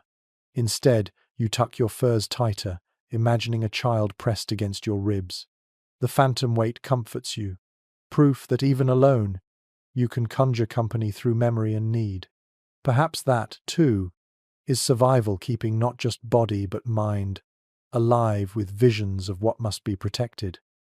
The fire burns low again, but your spirit feels steadier. You whisper once more into the chamber. Little ones are safe. I will keep them safe. And with that vow, loneliness retreats, replaced by the faint hum of imagined breath. The fire hums gently, its glow reflecting in the cracks of stone and on the glossy sheen of stretched hides. You lean closer, feeding it another twig, and listen to the way the sound of flame softens the roar outside. The blizzard still beats against your den, but here, the crackle of fire is stronger, brighter, almost like a voice, and in that rhythm you feel the old human urge rising, the need to speak, to sing, to make sound that comforts and binds. Alone, you find yourself whispering, then humming, as if the flame itself is audience. Archaeologists have uncovered bone flutes from Ice Age sites, hollowed with deliberate holes, instruments older than written words. The oldest known flute, carved from vulture bone, is over 40,000 years old. Evidence enough that even in a world of predators and storms, people still made music. You imagine them huddled just like you, their fires dim, their shelters trembling, yet someone still raised a tune. Tonight, you follow their path. Your voice is low, cracked with cold and hunger, but the chamber catches it. The sound bounces softly, muffled by snow, turning your hum into something warmer. You sing no words, only tones, long and slow, rising and falling with the fire's crackle. The sound comforts you, filling emptiness with something human. There is an odd custom, recorded far later in tundra communities. To sing softly while tending fire was thought to soothe it, keeping flames steady. The belief was that fire liked companionship, that its spirit would falter if left in silence. You hum louder now, smiling faintly at the thought. If fire can be soothed by song, then perhaps you and it will last the night together. Yet a question lingers in your mind. Do archaeologists agree that Ice Age people sang for survival? Or was music pure expression, born of joy? Specialists remain divided. Some argue songs calmed children, set rhythms for work, or bound groups in ritual. Others suggest music was leisure, rare and unnecessary in a world of constant danger. The evidence is uncertain. But as you sit in your storm-lashed shelter, you feel certain. Sound keeps fear at bay. Silence is too sharp. Your song shifts into words, though you do not remember where they come from. Perhaps fragments of old tales, perhaps nonsense, perhaps prayers. Walls of snow hold me. Fire, keep breathing. Stones, stay warm. The rhythm steadies your heart, slows your breath. You imagine others, families, hunters, wanderers singing their own refrains across centuries, each voice layering into a great chorus. The hides rustle with wind, joining in, their shivers sounding like drums. The fire pops sharply, adding percussion. You laugh softly at the thought. The storm tries to silence, yet you've turned it into an orchestra, a human trick, as old as survival itself. The shadows on the wall dance wildly, bending into strange shapes. Some look like animals, antlers, claws, stretched wings. Others look like people, arms raised. You remember that some caves hold paintings in chambers where acoustics amplify echoes, as if sound and image were always linked. Perhaps music was part of ritual, part of art. Perhaps stories were not only told but sung. You hum louder, watching the shadows dance, imagining yourself part of that ancient tradition. Your throat aches, lips dry, but your voice continues, stubborn. The sound reminds you you're alive, that your breath still moves, and as the tune echoes faintly back, you feel less alone. You picture a circle of faces, eyes lit by fire, mouths open in harmony. Your song becomes theirs. A peculiar belief from later centuries whispers in your thoughts. Some said that storms themselves had ears, and if you sang bravely, they would pass more quickly. If you sat in silence, they lingered, hungry for your fear.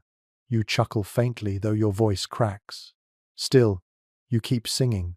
If the blizzard has ears, let it hear defiance. The fire grows steadier, as though encouraged. The coals glow richer, the flame taller. You sit straighter, shoulders less slumped. For the first time in hours, you feel strong not because the storm has eased, but because your spirit has found rhythm. Your eyes grow heavy again, but this time, the song cushions you. You let the notes fade slowly, softer and softer, until your voice is a whisper. The chamber hums with warmth, shadows still dancing, wind still howling, but none of it feels hostile anymore. It feels like accompaniment. And so you murmur into the dim glow, song carries me, fire joins me, the storm cannot drown me. Then you close your eyes, body curled near the heated stone, the lull of your own voice guiding you into uneasy but enduring rest. The fire has burned low again, embers glowing faintly, but your body remembers the hum of song from before. The storm continues its endless tirade outside, yet your mind feels steadier, anchored by rhythm. Still, survival is never only about your own cleverness. Knowledge flows between people, traded like meat or stone. Alone, you have only fragments. But in memory and in imagination you summon the image of others, strangers met in storms, exchanging secrets of how to live. Archaeological digs reveal this truth clearly. Campsites often contain tools or ornaments from regions hundreds of miles apart. Seashells carried inland, obsidian blades from distant quarries, pigments from valleys long traveled. These are signs of networks, of knowledge traded as much as goods. Even in the harshest Ice Age winters, people found one another, shared what they had learned, and carried those lessons onward. Without such exchange, humanity would never have endured. You picture it, two groups meeting by chance after a storm breaks. Their shelters fragile, their bodies gaunt, yet still they speak. One shows how to lash branches tighter against hides. Another demonstrates a method for keeping fire alive by burying embers in ash. Each leaves richer, not with food, but with wisdom. You can almost hear the murmur of voices carried over wind, hesitant at first, then warming with recognition. We both endure, so let us endure together. There is a peculiar note in later accounts from nomadic peoples. Hospitality was sacred, even when supplies were scarce. To share food or a trick of shelter with strangers was seen not as loss but as insurance. Someday you might be the one at their fire. Tonight, as you sip at melted snow from your vessel, you whisper thanks to those unseen ancestors who passed down knowledge you now rely on. Yet academics remain divided on whether Ice Age encounters were mostly cooperative or hostile. Did strangers more often trade secrets or clash over hunting grounds? Evidence of both exists. Bones cracked in violence, but also artifacts clearly swapped. The truth is likely as storm, tossed as life itself. Some meetings brought blood, others brought fire. Still, as you crouch here in your fragile den, you cling to the hopeful vision. You want to believe survival leaned more on generosity than blades. Your fire sputters, and you recall one such traded secret, keeping a coal alive by wrapping it in fungus or moss, tucked deep in fur, carried from camp to camp. Fire born in one place walked with people for miles, fed and tended like a living child. Archaeologists have found lumps of charred fungus in ancient layers, proof of this astonishing practice. The image comforts you. Someone, long ago, taught another that trick, and it spread across continents. Tonight, your flame is heir to that wisdom. The storm howls louder for a moment, making the hides shudder. You hug your knees closer, but instead of fear, a kind of pride warms you. You are not only one person fighting cold, you are every person who ever learned from another, every hand that shared a trick, every voice that whispered, "Do it this way, and you will live." You think of the moments that knowledge must have passed. By the light of a dying fire, two figures leaning close, one demonstrating the right angle to strike flint, the other nodding eagerly. Or perhaps during a hunt, someone pausing to show how to read drifts for hollows. Such scenes repeat endlessly, across centuries, across snowfields, each secret carried like treasure. You close your eyes, pretending for a moment you are not alone, that you sit beside another, trading stories while the storm rages. You imagine their voice, rough, cracked, yet steady. Perhaps they tell you of how they once survived a cave collapse, or how to chew bark to keep thirst at bay. You listen in your mind, nodding, grateful. There's a curious record from later Inuit traditions. Wisdom was sometimes given through riddles, forcing children to think, to puzzle answers from scant clues. The riddle was more than play, it was rehearsal for survival. You wonder if Ice Age bands had similar games, questions traded around fires. If the wind comes from the north, where will the snow drift deepest? The answer was life or death. You smile faintly. Teaching and survival were always entwined. The fire steadies as you feed it another scrap of wood. Shadows ripple across the hides again, and you imagine them as strangers, their movements, gestures of explanation. You almost speak aloud, as though addressing them, asking, "What else did you know? What else did you trade that I do not carry?" Your voice fades, swallowed by snow, but the question lingers in your heart. Perhaps that is what survival truly means, not merely enduring a night, but adding to the chain of shared secrets, carrying them forward. You promise silently that if you leave this storm alive, you too will show another how to hollow snow, how to heat stones, how to breathe with fire. The chain must never break. Your eyelids sag, warmth from the heated rock seeping into your chest, hunger dulled for now. Before you slip into restless half-sleep, you whisper one final vow. When I meet them, I will give as I was given. The storm rages, but inside your fragile den, the memory of strangers, real or imagined, sits with you, their voices twining with your own, and you realize that even alone, you are never without company. The storm shows no mercy. The hours drag, marked only by the hiss of snow on hides and the tired crackle of your fire. At some point, the stones cooled, their warmth fading into silence. You touch one now, it feels no different from the wall of snow beside you. The heat you borrowed from the earth has fled. Worse still, as you shift, you hear a faint, dreadful sound, a muffled groan above your head. You freeze, breath caught.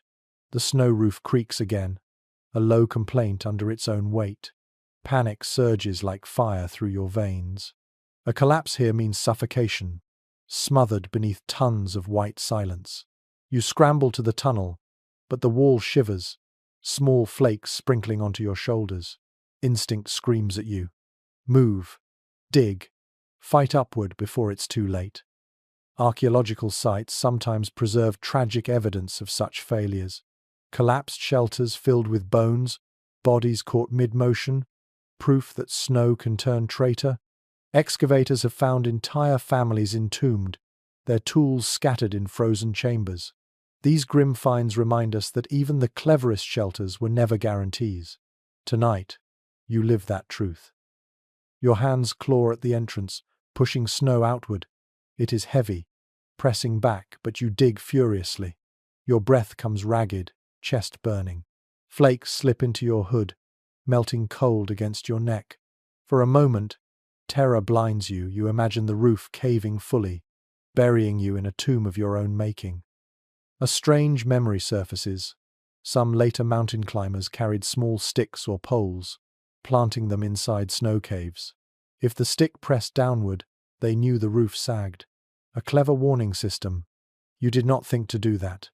Now your warning comes too late. Still, desperation sharpens you. You thrust your body forward, widening the tunnel, snow cascading behind you. The world shrinks to white powder, choking your throat, stinging your eyes. Your scraper clatters against stone, but you ignore it, clawing with bare hands when gloves slow you. Panic and purpose blur together. Finally, air bursts across your face, a gap, a gasp. You shove upward, snow falling aside, and emerge into the storm's fury. The wind slams into you, bitter, but never has it felt so sweet. You gulp it greedily, crouched on the drift above your shelter. The blizzard blinds you, but relief floods you all the same. You are not buried. Not yet. Curiously, some Arctic folklore spoke of snow as a living being, angry when carved, vengeful when ignored. Collapse was seen not as chance, but as punishment. Tonight, as you cough snow from your throat, you almost believe it. You whisper hoarsely, "I respect you. Let me live." Whether the storm hears or not, you feel calmer after saying it. Still, the scholars' debate echoes in your mind. Did Ice Age people reinforce their shelters against collapse, or simply accept the risk? Some evidence shows branch supports woven into ceilings. Other sites suggest hasty holes dug with little thought. The truth may be that both happened, sometimes wisdom, sometimes desperation. Tonight you vow to reinforce, not gamble. You scramble back into the hollow, heart still racing. The roof sags in places, snow dripping slowly where heat has melted it. Your tools lie half buried in powder. You grab a branch, thrusting it into the roof as a brace. Another follows, wedged at an angle. The structure groans, then steadies. You breathe slower, calming. The den is fragile, but saved for now. The fire sputters, nearly dead from neglect. You coax it carefully, feeding dry scrapings, blowing gently until sparks catch. The flame revives, small but stubborn, and with it your spirit. Collapse has not taken you. You live still. You settle back, chest heaving, and laugh weakly. The sound startles you, brittle, almost hysterical, but it feels necessary. Laughter is defiance, a weapon against the storm's cruelty. You whisper through a cracked grin. You tried, but not tonight.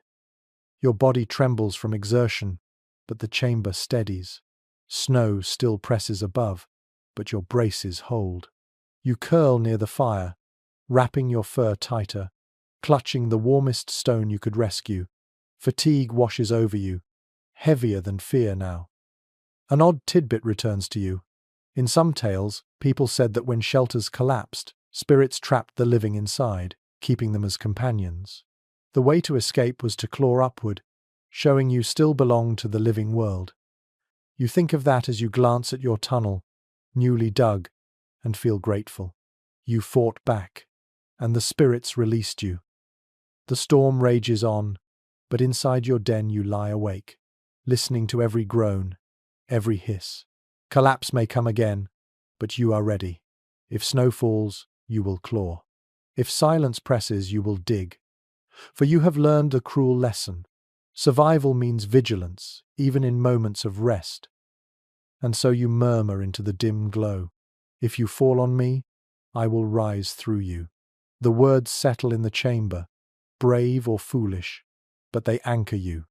You close your eyes at last, not in peace, but in stubborn readiness. Your chest aches with each breath, ribs sore from the frantic digging. The fire is steady again, its glow painting the walls, but hunger returns with sharper teeth than before. The marrow soup gave you strength, yes, but it has already burned away in the furnace of fear and effort. Hunger is not gentle. It claws, it gnaws, it whispers, promises you would rather not hear. You run your tongue across cracked lips, tasting salt and ash. Your stomach growls so loudly it echoes in the hollow, as though another beast waits with you. The sound makes you laugh bitterly. In truth, hunger is a predator, crouched low, patient, never sleeping. You shift closer to the fire, but warmth alone cannot silence it. Archaeological evidence paints the picture clearly. Ice Age bones show cut marks where marrow was scraped, where tendons were stripped, where even gnawed edges tell the story of starvation. Some sites reveal bones of animals broken in desperate fashion, smashed to release every drop of fat. At others, human bones show the same marks, dark proof that in certain winters, hunger forced choices no one wished to speak of. Tonight, you pray you will not see that edge. You glance at your bundle of supplies, thin, meager, roots, scraps of sinew, fragments of bone already cracked. You chew on a strip of dried hide, leathery and tasteless, more effort than reward. Still, it gives your jaws something to do, a distraction. The bland chew fills your mouth with the faint taste of smoke and animal, a ghost of food. You gnaw until your teeth ache, then swallow. It is not enough. There is a strange account from later times. In the far north, some said chewing leather softened it enough to give the body tiny amounts of fat. It was less a meal than a trick, but a trick that kept life clinging a little longer. You smile grimly. You've become part of that same lineage, chewing survival from scraps. Still, scholars remain divided on how often Ice Age people face such hunger. Some argue that skilled hunters provided more consistently, that starvation was rare. Others point to sites littered with brittle, overused bones as proof of famine's constant shadow. The truth is uncertain, but tonight, in the hollow of your den, you feel the debate in your belly. Hunger is not theory, it is truth. The fire crackles softly. You watch sparks rise, imagining them as tiny scraps of food drifting upward, vanishing before you can grasp them. Your stomach cramps, twisting. You press your hand hard against it, trying to soothe the ache. The shelter feels smaller suddenly, walls pressing closer. Hunger shrinks the world to nothing but need. You sip melted snow from your vessel, tricking your body into fullness. The cold water soothes your throat, but it does little else. Your hands shake, not from cold now, but from emptiness. You close your eyes, forcing yourself to breathe slowly. Panic will only burn more energy. You must stretch what little you have. Curiously, some later shamans spoke of hunger as doorway. Starvation was said to summon visions, spirits rising to meet you when the body grew weak. You wonder if that belief was born in nights like this when bellies were empty and minds spun strange dreams. Perhaps hunger forces you to see differently. Perhaps it drives you half mad. Tonight, you cannot tell the difference. Your thoughts drift to animals, the bison you glimpsed before the storm, the mammoths whose bones once built huts. They carried enough meat to feed a band for weeks. To be alone, to hold only scraps, feels like a curse. You imagine the taste thick meat roasted over flame, fat sizzling. The fantasy tortures you, yet it comforts too. If you can imagine plenty, perhaps it exists beyond the storm. The fire flares as you toss on another stick, shadows leaping. They look like antlers for a moment, huge shapes shifting on the wall. Your heart aches with longing. If only such beasts stood outside now, if only you could step into the white and find them waiting. But you know the truth. The blizzard keeps them hidden, just as it hides everything else. You chew again on the leather scrap, jaw sore. It gives no satisfaction, but it reminds you that survival is not about pleasure, it is about endurance. You whisper to yourself, not taste, not plenty, just enough. The words steady you, a mantra to keep the predator in your belly from devouring your spirit. Your hands trace the bone fragments piled beside you. Sharp edges dig into your skin. You think of how ancestors must have stared at bones in desperation, searching for one more scrap of fat, one more fragment of life. The memory of their struggle comforts you oddly. You are not the first to face hunger's bitter teeth, and you will not be the last. The storm shrieks again, hides trembling, but hunger is louder in your mind. You curl tighter, clutching your warm stone, and close your eyes. Sleep may dull the ache, if only for moments. You drift, stomach still growling, but spirit whispering stubbornly, I endure, even empty. Your body drifts into uneasy sleep, curled around the cooling stone. The storm outside rages still, but in your mind it reshapes into something softer, less a predator, more a chorus. Dreams creep in, weaving with the blizzard's howl. And here, in half-waking, half-dreaming state, the world blurs. Hunger, fear, cold, all become threads in visions that mingle with memory. You find yourself walking across a plain of endless white.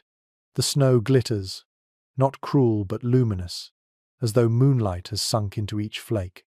Shapes loom in the distance, figures half human, half animal, antlers curling from their brows, fur cloaking their shoulders.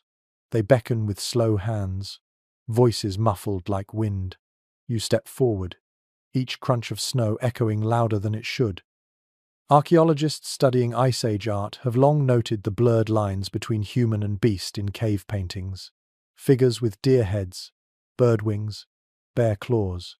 Some argue they were shamans in ritual disguise. Others believe they were visions seen in trance or dream. Perhaps both are true. Tonight, your dream places you in that same blurred world. The figures whisper as you approach, though their words are not in language you know. Still, you understand them somehow. They tell you the storm is not enemy, but passage. A test. They show you images, wolves huddled in dens, mammoths circling their calves, humans pressing close around fires. All survive the same way, by staying near, by becoming many instead of one. A curious note from later folklore surfaces in the dream. Some said the wind carried voices of the dead, guiding the living if only they listened. Your dream echoes this, each gust a phrase, each swirl a sentence. You strain to hear, and the voices soften your chest rather than frighten. But then the vision shifts. The white plain cracks beneath your feet, splitting into dark water. You stumble, heart racing, and see shapes beneath the ice bones, faces, tools abandoned. They stare upward, silent. Panic surges, but one of the antlered figures lays a hand on your shoulder. Its touch is warm, steady, and the ice seals again. "Not yet," the voice murmurs. "Not for you." Specialists remain divided on whether dreams shaped early survival practices. Did hunters act on visions, trusting them as guidance? Or were they merely stories told after restless nights? The debate lingers. Yet as you walk through this dream, you feel certain. Visions were as real as snow, as guiding as stone cairns. In a world of endless storms, the mind needed more than fact. The figures lead you to a fire, impossibly bright in the white plain. Around it sit people faces you do not know, yet who feel familiar. They look up, nodding, as if you are expected. They hand you a stone, still warm, and a scrap of marrow bone. You take them gratefully, clutching both. The warmth seeps into you, the taste floods your mouth. Dream or not, the relief feels real. You wake suddenly, the chamber dark but for faint embers. Your hand is curled around the same stone, cracked and cooled, yet it feels warmer than before. Your lips still taste of marrow, though no food has passed them since last night. You sit upright, shivering but also strangely calm. Dreams may not feed the body, but they can feed the will, and will is what the storm has yet to strip from you. The hides shudder again, snow pressing harder. You stoke the embers carefully, coaxing flame back to life. Sparks rise, just as in your vision. You smile faintly, whispering, "I hear you." Whether to the storm, the dream figures, or the ancestors you imagined, the words carry weight. An unusual discovery comes to mind. At some Ice Age sites, archaeologists found carvings of lines and dots near hearths, marks some interpret as records of lunar cycles or hunts. Others think they were dream tallies, visions, etched into bone so they would not be forgotten. You glance at your scraper, tempted to carve the antlered figure you saw. Perhaps you will, when strength allows. The storm outside rages on, but the dream lingers, a strange comfort. You are not merely fighting cold, you are part of a story, woven across centuries, in which storms test but never wholly defeat. You curl tighter against your furs, whispering once more, "Not yet." And with that vow you drift again, letting dreams and storm mingle, knowing that both are teachers in their own way. You awaken with a start, throat dry, the dream's glow fading into the dull ache of morning or what you think must be morning, though the storm still howls with the same fury. Time means little here, light never shifts, and the storm's voice is constant. Your fire has burned almost to ash, only a few stubborn coals glimmering faintly red. You lean forward, breath soft, coaxing them, placing splinters of wood with trembling hands. The flames stir back to life, reluctant but obedient. You sigh in relief, but the air feels thinner now, stale. Smoke curls thick in the den, scratching your throat, stinging your eyes. You cough, covering your mouth with your fur. You realize the snow pressed tighter overnight, sealing the vent holes. The fire, your savior, can just as easily become your executioner if the air runs out. Archaeological sites often reveal circular stains on ceilings of caves, black arcs of soot layered with centuries of fire. From this, researchers know early people battled smoke constantly, devising clever ways to vent shelters. Some dug upward shafts, others propped hides to allow drafts. The battle for clean breath was as critical as the battle for warmth. Tonight, you live that truth in your lungs. You crawl toward the tunnel, shoving with your scraper, widening the opening. Snow pours in, icy and heavy, but fresh air slips through too, sharp and clean. You breathe deeply, coughing until your chest eases. It is a cruel paradox. Air is life, yet opening the den means cold intrudes again. Balance, always balance. Curiously, in later Arctic traditions, families sometimes placed small fires outside their shelters, believing the rising smoke guided wind to pull air through vents. Others thought smoke carried prayers upward, demanding the storm listen. You smile faintly at the idea. Tonight, you'd gladly let smoke carry a plea. Let me breathe. Let me live. But scholars still argue over whether Ice Age shelters were designed with sophisticated vents, or if smoke simply leaked through gaps in hides and snow. Did they think deliberately of air currents? Or was survival more haphazard? Evidence remains uncertain. What is certain is this: without air, even the strongest walls and brightest flames mean nothing. The chamber clears slowly, the smoke thinning. You settle back by the fire, throat raw, but lungs grateful. Your hands shake as you warm them, the tremors half from cold, half from exhaustion. Every problem solved births another roof, collapse, hunger, smoke.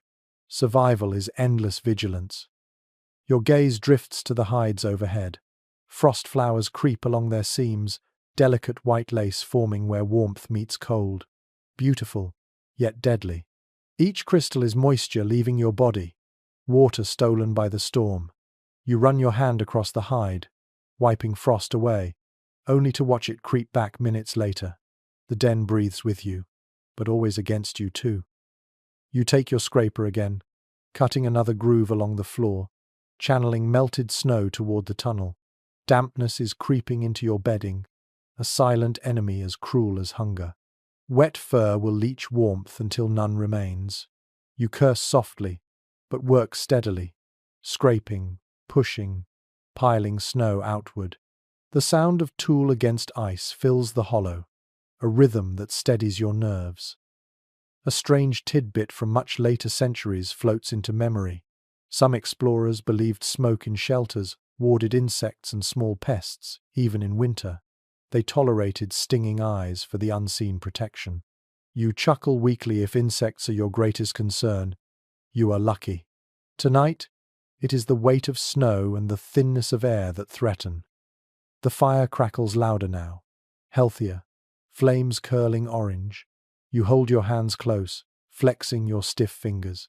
Each small act feels like victory, air restored, smoke thinned, fire fed. Yet you know the balance will tip again. Always it does. You whisper into the chamber, voice rough. You may choke me, you may freeze me, but I will carve air through you. The words steady you, like a vow.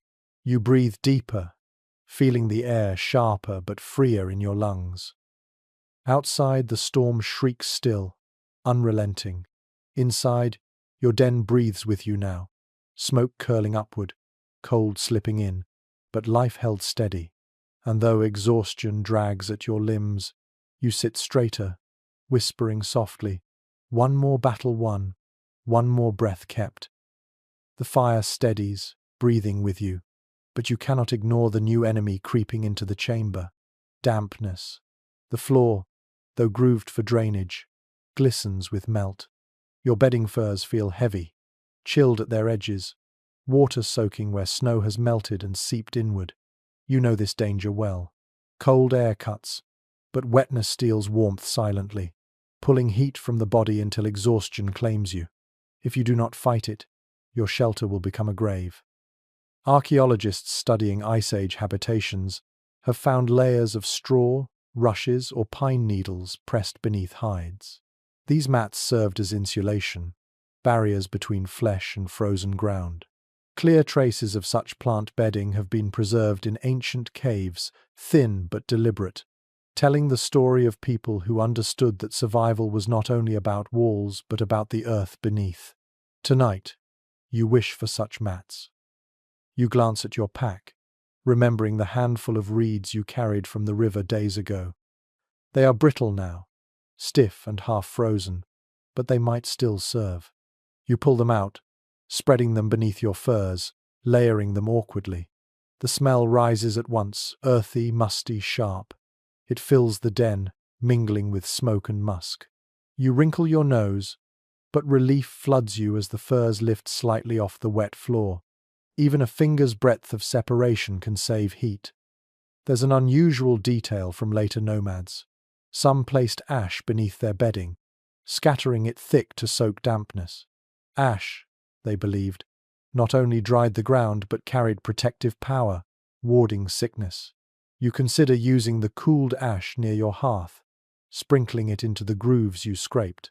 The texture is soft, clinging to your fingers, and when you scatter it, the water darkens, soaking into the powder.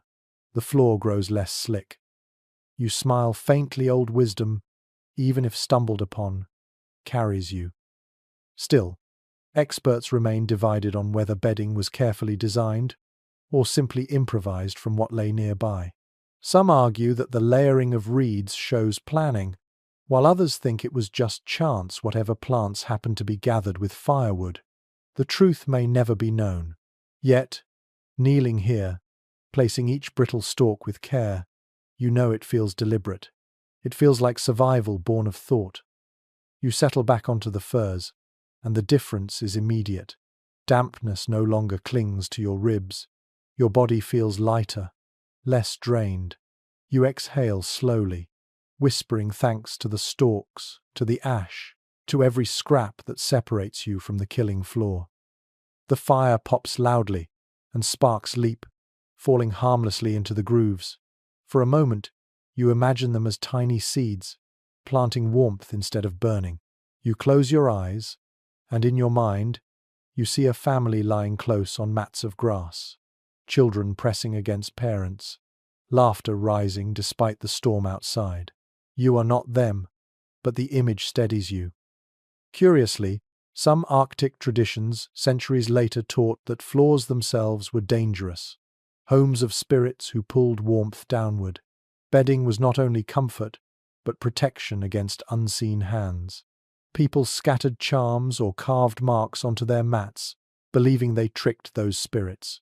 You glance at the scratches you made earlier on the hide wall and smile. Perhaps they are enough to keep your floor spirits at bay. But hunger gnaws again, and dampness has left your body weary. You sip from your vessel, melted snow tasting flat but soothing. You gnaw another scrap of leather, jaws aching, but the act keeps you grounded. The storm outside surges louder, snow pressing heavier on the roof. You listen to the muffled groans, but this time you do not panic. You trust the braces you built, the grooves you carved, the mats you spread. Survival is not perfection, it is accumulation. Each act, each scrap of wisdom, adds another layer between you and death. You whisper into the chamber, voice soft but steady. Ground, do not take me.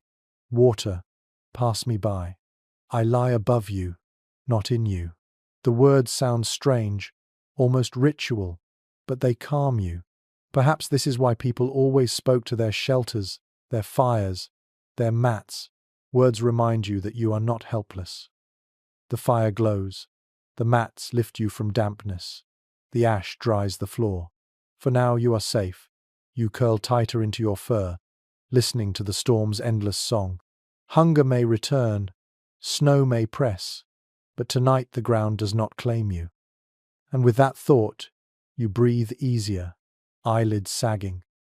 You whisper one last time before slipping into shallow rest. I float above the earth, not beneath it. The bedding of reeds and ash cradles you gently, lifting your body from the wet chill of the floor. Though hunger gnaws and the storm outside never pauses its song, the small adjustments make the den feel more livable. You lie there for a time, eyes half closed, and listen to the layered noises of survival. The fire's steady whisper, the faint drip of meltwater sliding down your grooves, the groan of snow above. These sounds, though harsh, remind you of your own persistence. Each noise is proof you have not surrendered. But something unsettles you, the silence between sounds. The pauses stretch too long, and in them, the storm seems to hold its breath. You feel the weight of it pressing harder on the roof, the sense that it listens, waits, measures. The thought unnerves you, and so you search for distraction. Your hand touches the pouch at your side, and inside you feel a smooth, polished object, a small pendant carved from bone. Archaeologists have uncovered countless such artifacts: beads of ivory, pendants of pierced teeth, shells carried from coasts far away. Many were clearly decorative, but others seemed to hold deeper meaning. Some were etched with lines, others shaped into tiny animals or human forms. These objects traveled across miles, passed from hand to hand, worn close to the body. They were more than adornment, they were anchors of spirit. Tonight, in your hollow of snow and hide, you cling to yours. You roll it between your fingers, tracing its grooves. The carving is crude, a spiral etched into bone, worn smooth from years of handling. Perhaps it once meant the cycle of seasons, or perhaps nothing more than a hand's idle work. But to you it is memory, a piece of another time, another person. Holding it, you feel less adrift. There is a curious note from later cultures. Talismans were often given to travelers, not just for luck but as symbols of home. A shell from the coast meant you carried the sea with you, even in frozen plains. A claw from a bear meant you carried its strength. Perhaps this pendant once meant the same. Tonight, it means endurance. Still, scholars disagree on whether such items held deep ritual power or were simply tokens of affection, gifts between companions. The evidence cannot decide. Yet as you clutch your pendant, you know that meaning is not found in debates, but in moments like this when the weight of a small object steadies your heart against a vast storm. You lift it to your lips, pressing a kiss into the bone. The taste is faintly salty, bitter from years of handling, but it calms you. You whisper, "Stay with me," as though the pendant hears. Perhaps it does. The fire glows brighter for a moment, and in its flicker the pendant casts a shadow on the hide wall, a spiral larger than your hand, twisting like a path. You watch it, entranced, imagining it as a symbol of survival itself, the spiral of storms, the spiral of hunger, the spiral of breath, always circling, never ending. An odd tidbit surfaces from your memory. Some ancient burials contained small pendants placed on the chest of the dead. Were they companions for the next world, or anchors to keep the spirit close to the living? You shiver, clutching yours tighter. You are not ready for such journeys. For now, it must be an anchor to this life, not the next. The hides rustle again as snow presses heavier. You slide the pendant beneath your furs, resting it against your skin. Its chill quickly warms, blending with your body. It feels almost alive, as though it beats with your pulse. The illusion comforts you. You whisper softly, voice slow and deliberate, "I am not only flesh, I am carried by what came before." The words calm the quiver in your chest, steadying your breath. The storm may take wood, food, warmth, but not this small bone, this memory you hold. Your eyes grow heavy again, but this time the pendant's weight steadies you. The fire murmurs, the mats hold back the damp, the pendant warms against your chest. Survival is not only wood and stone, but also memory, spirit, token. You close your eyes, repeating one last phrase, "Spiral, keep me." And with that, the silence between sounds no longer frightens you. It feels instead like the world holding its breath with you, waiting, protecting. The bone pendant rests warm against your chest, its spiral pressing faintly into your skin as though reminding you of its presence. You stir, lifting your head from the bedding of reeds, and hear the storm still raging, unchanged, eternal. But another sound creeps into your awareness, a faint scratching, almost too soft to notice. At first you think it is only snow shifting, settling against the walls. Then it comes again, deliberate, irregular. Your pulse quickens. Something is moving out there. Wolves come to mind immediately. You remember the faint howls carried on the wind earlier. The storm would not stop them. Hunger drives them closer to human shelters. You sit still, barely breathing, straining your ears. The scratching pauses, then resumes, this time higher up, as if claws testing the roof. Your body tenses. Archaeological evidence shows that Ice Age shelters were not only defenses against weather, but also against animals. Some sites reveal layers of bones from wolves, bears, even lions, scattered around human camps, proof of constant struggle. Claw marks found near cave entrances hint at battles fought to protect the fire's glow. Tonight, you sense that same timeless contest repeating above your fragile roof. You grip your flint blade tightly. Its edge gleams faint in the firelight, sharp but small. Against a wolf's jaws, it feels like nothing. Still, it is what you have. Your other hand clutches a heated stone, its warmth reassuring even as it cracks faintly from stress. There is a curious note from later hunter traditions. Some believed predators tested humans during storms, circling their shelters not only for food but for spirit. To survive such encounters was to prove your strength to the wilderness itself. You breathe slowly, whispering, "I am not yours." But experts remain divided. Did Ice Age humans fear wolves as rivals, or did they already begin the long path toward partnership? Evidence of early domesticated dogs dates back tens of thousands of years, perhaps born from nights like this, wolves drawn to fire, humans tolerating their presence until fear shifted into alliance. Tonight, though, you know only the older truth. They are hunger with teeth. The scratching grows louder, followed by a muffled thump.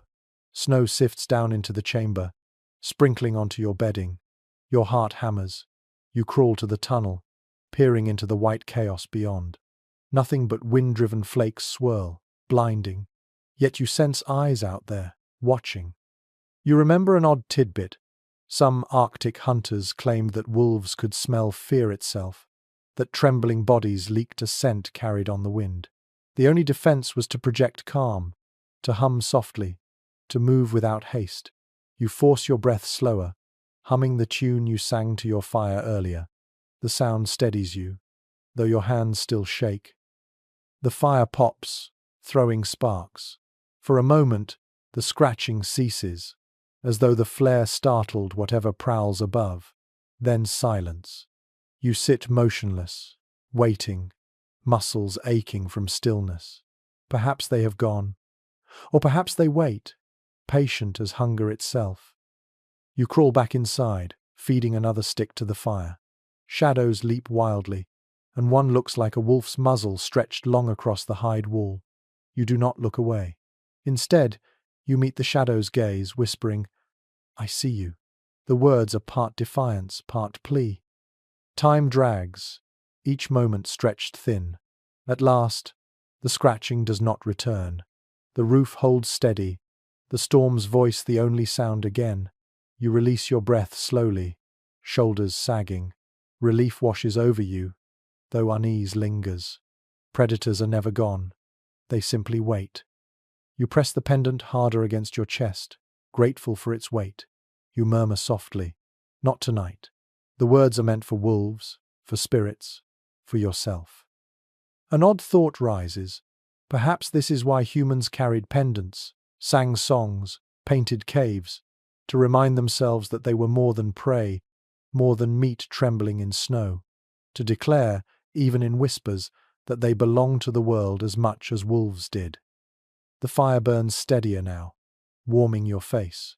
The stone in your hand cools slowly, its cracks deepening, but it still gives faint comfort. You curl against your bedding, ears straining for more scratches. None come, only the blizzard's endless rush. Exhaustion drags at you, but you hold on a little longer, eyes fixed on the fire. You whisper one final line before slipping into shallow rest. "Wolves may circle, but I keep the flame." You do not know how long you've slept, if you slept at all. Dreams and waking blur when storms never pause. Your body feels heavier, slower, your belly hollow as an abandoned cave. The fire has dwindled again, flames barely clinging to the last scraps of wood. You crouch close, coaxing it back with splinters. Sparks leap, faint orange against white smoke. The fire answers, weak but stubborn. You breathe in relief, but you know you cannot keep feeding it forever. Your woodpile shrinks to almost nothing. The thought presses into you, fuel.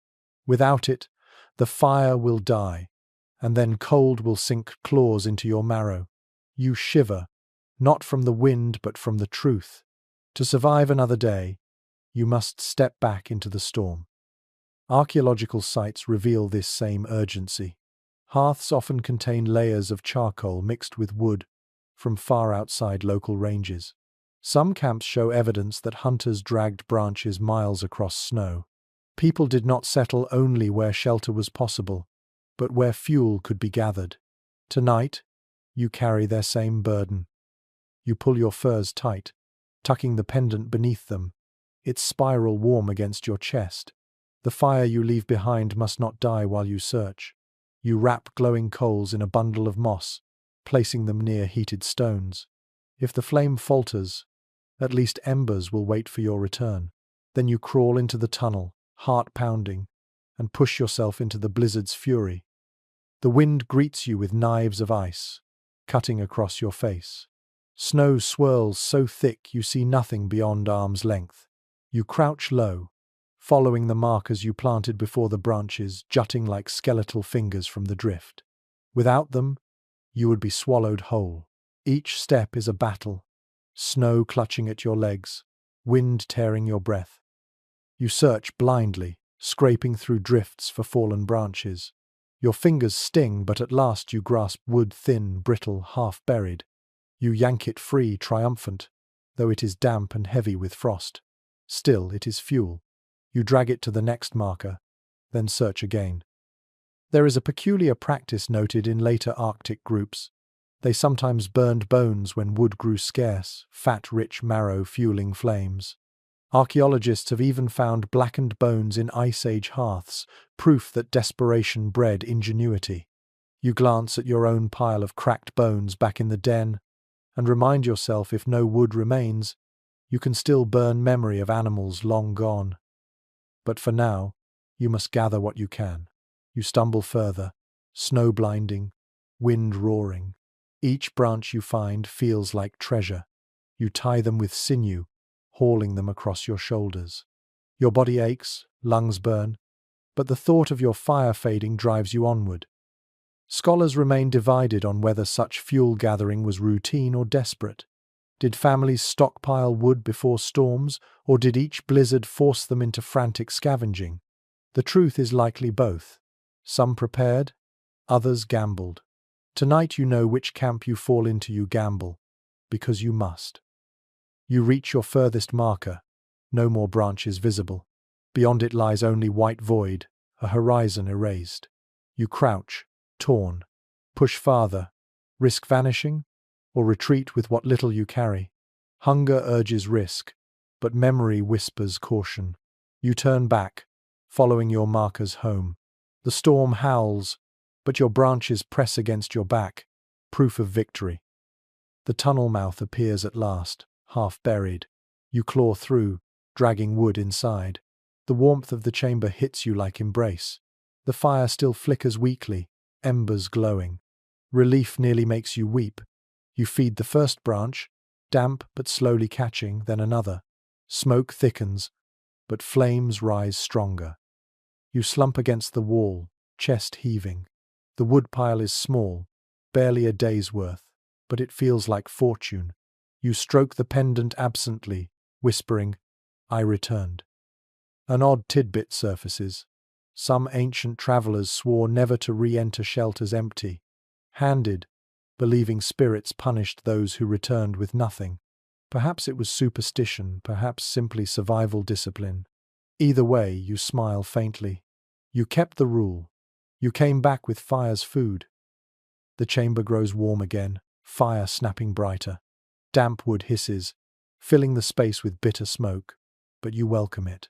It means the flame will live another night. You curl against the wall, letting exhaustion weigh you down. Branches stacked beside you. The storm may rage for days, but you have bought yourself time. Time is survival. Your eyelids sag, But before you drift, you whisper one vow into the smoke: I will feed the flame, and it will feed me. The pile of wood rests at your side, damp but precious, each branch a lifeline. The fire snaps and hisses as the wet bark burns away, filling the den with smoke that curls lazily toward the vent. You cough, wave your hand, but smile anyway. The storm outside still screams its endless voice, yet you know the balance inside tilts in your favor for now. The flame lives, and so do you. Still, hunger gnaws. The marrow is long gone, the leather chewed until your jaw aches, the roots little more than memory. Fire warms but does not feed. Your belly contracts in sharp waves, and you press a hand against it, as if to soothe a restless animal. You need sustenance, and that thought pulls your mind to the only source left in abundance: snow. It seems absurd, drinking what threatens to bury you. Yet melted snow has been humanity's water for tens of thousands of years.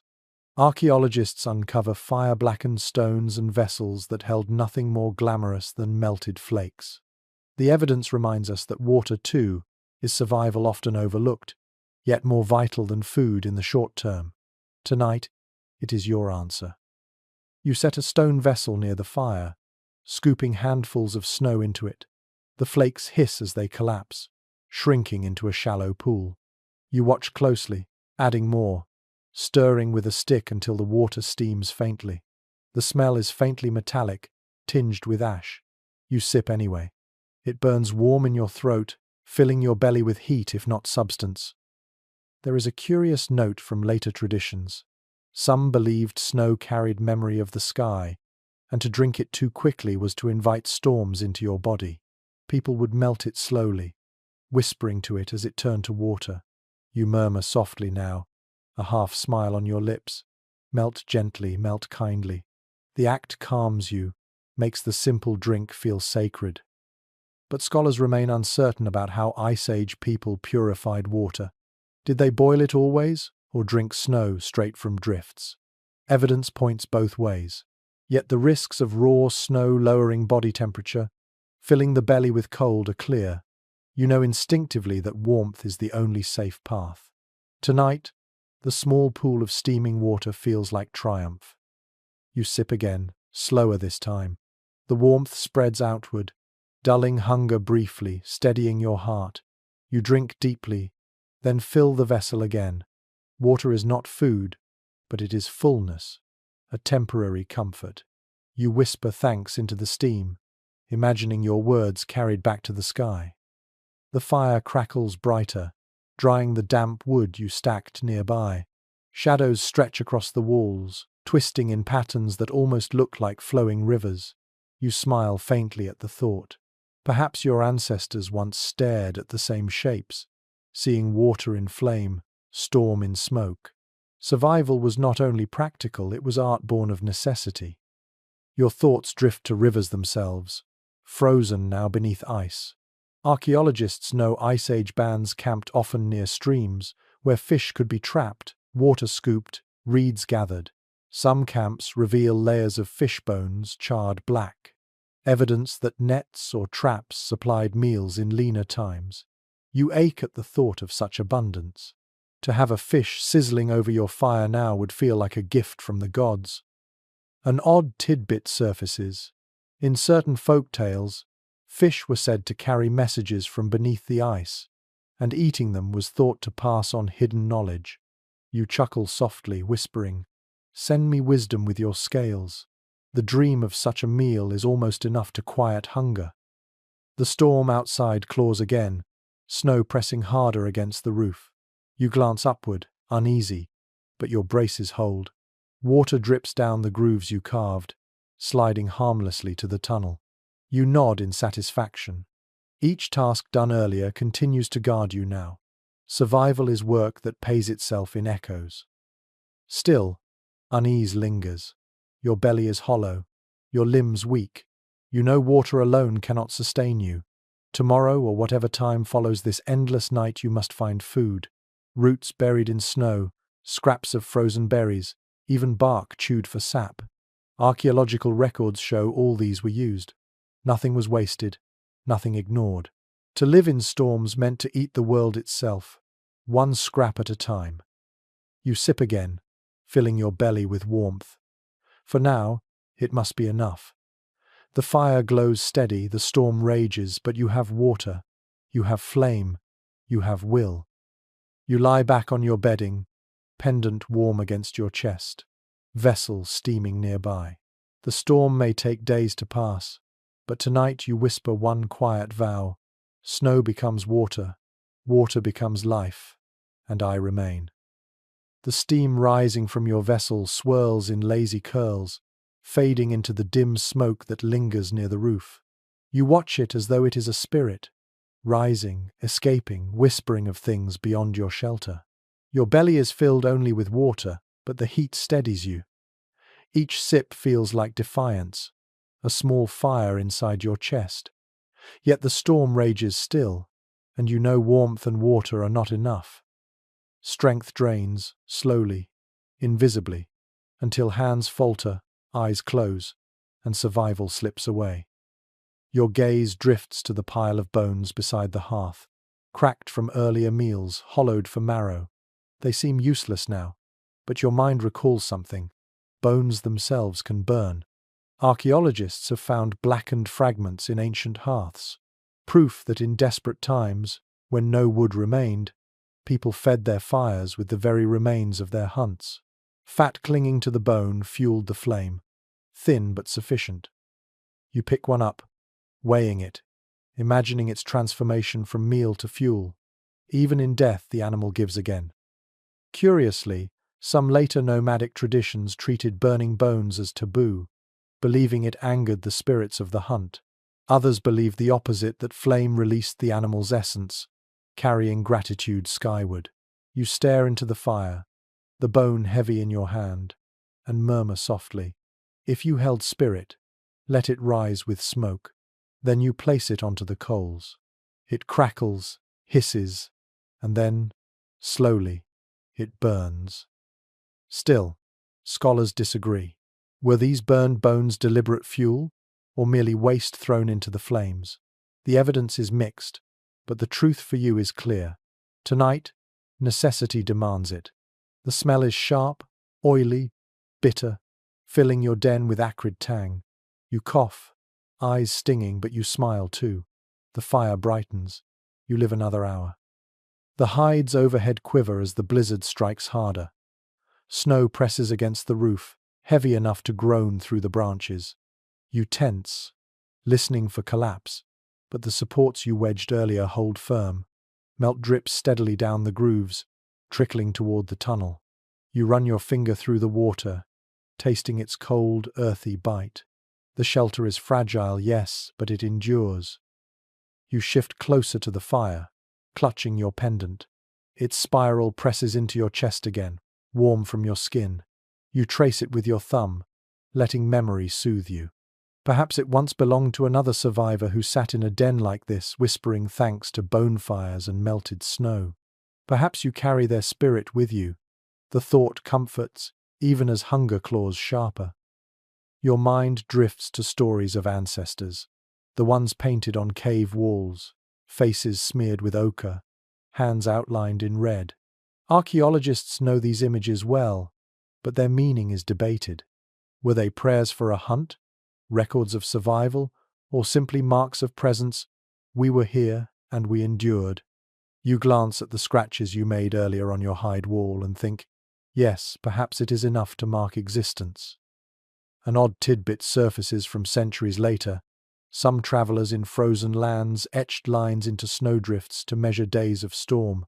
Each line carved was both a tally and a promise. You consider making your own tally, but hesitate. Do you truly wish to know how many nights pass? Or is it better to let time dissolve, one endless storm without measure? You choose silence, leaving days uncounted. The fire pops loudly, startling you. You laugh softly at your own fear, shaking your head. Even here, in near emptiness, you can still laugh. The sound echoes faintly, bouncing from hides and snow. It reassures you, proof that your spirit is not yet broken. You sip more water, filling your hollow belly with warmth.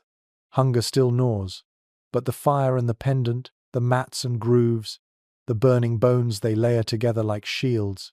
You are weak, yes, but not defeated. Still, unease lingers at the edges of your thoughts.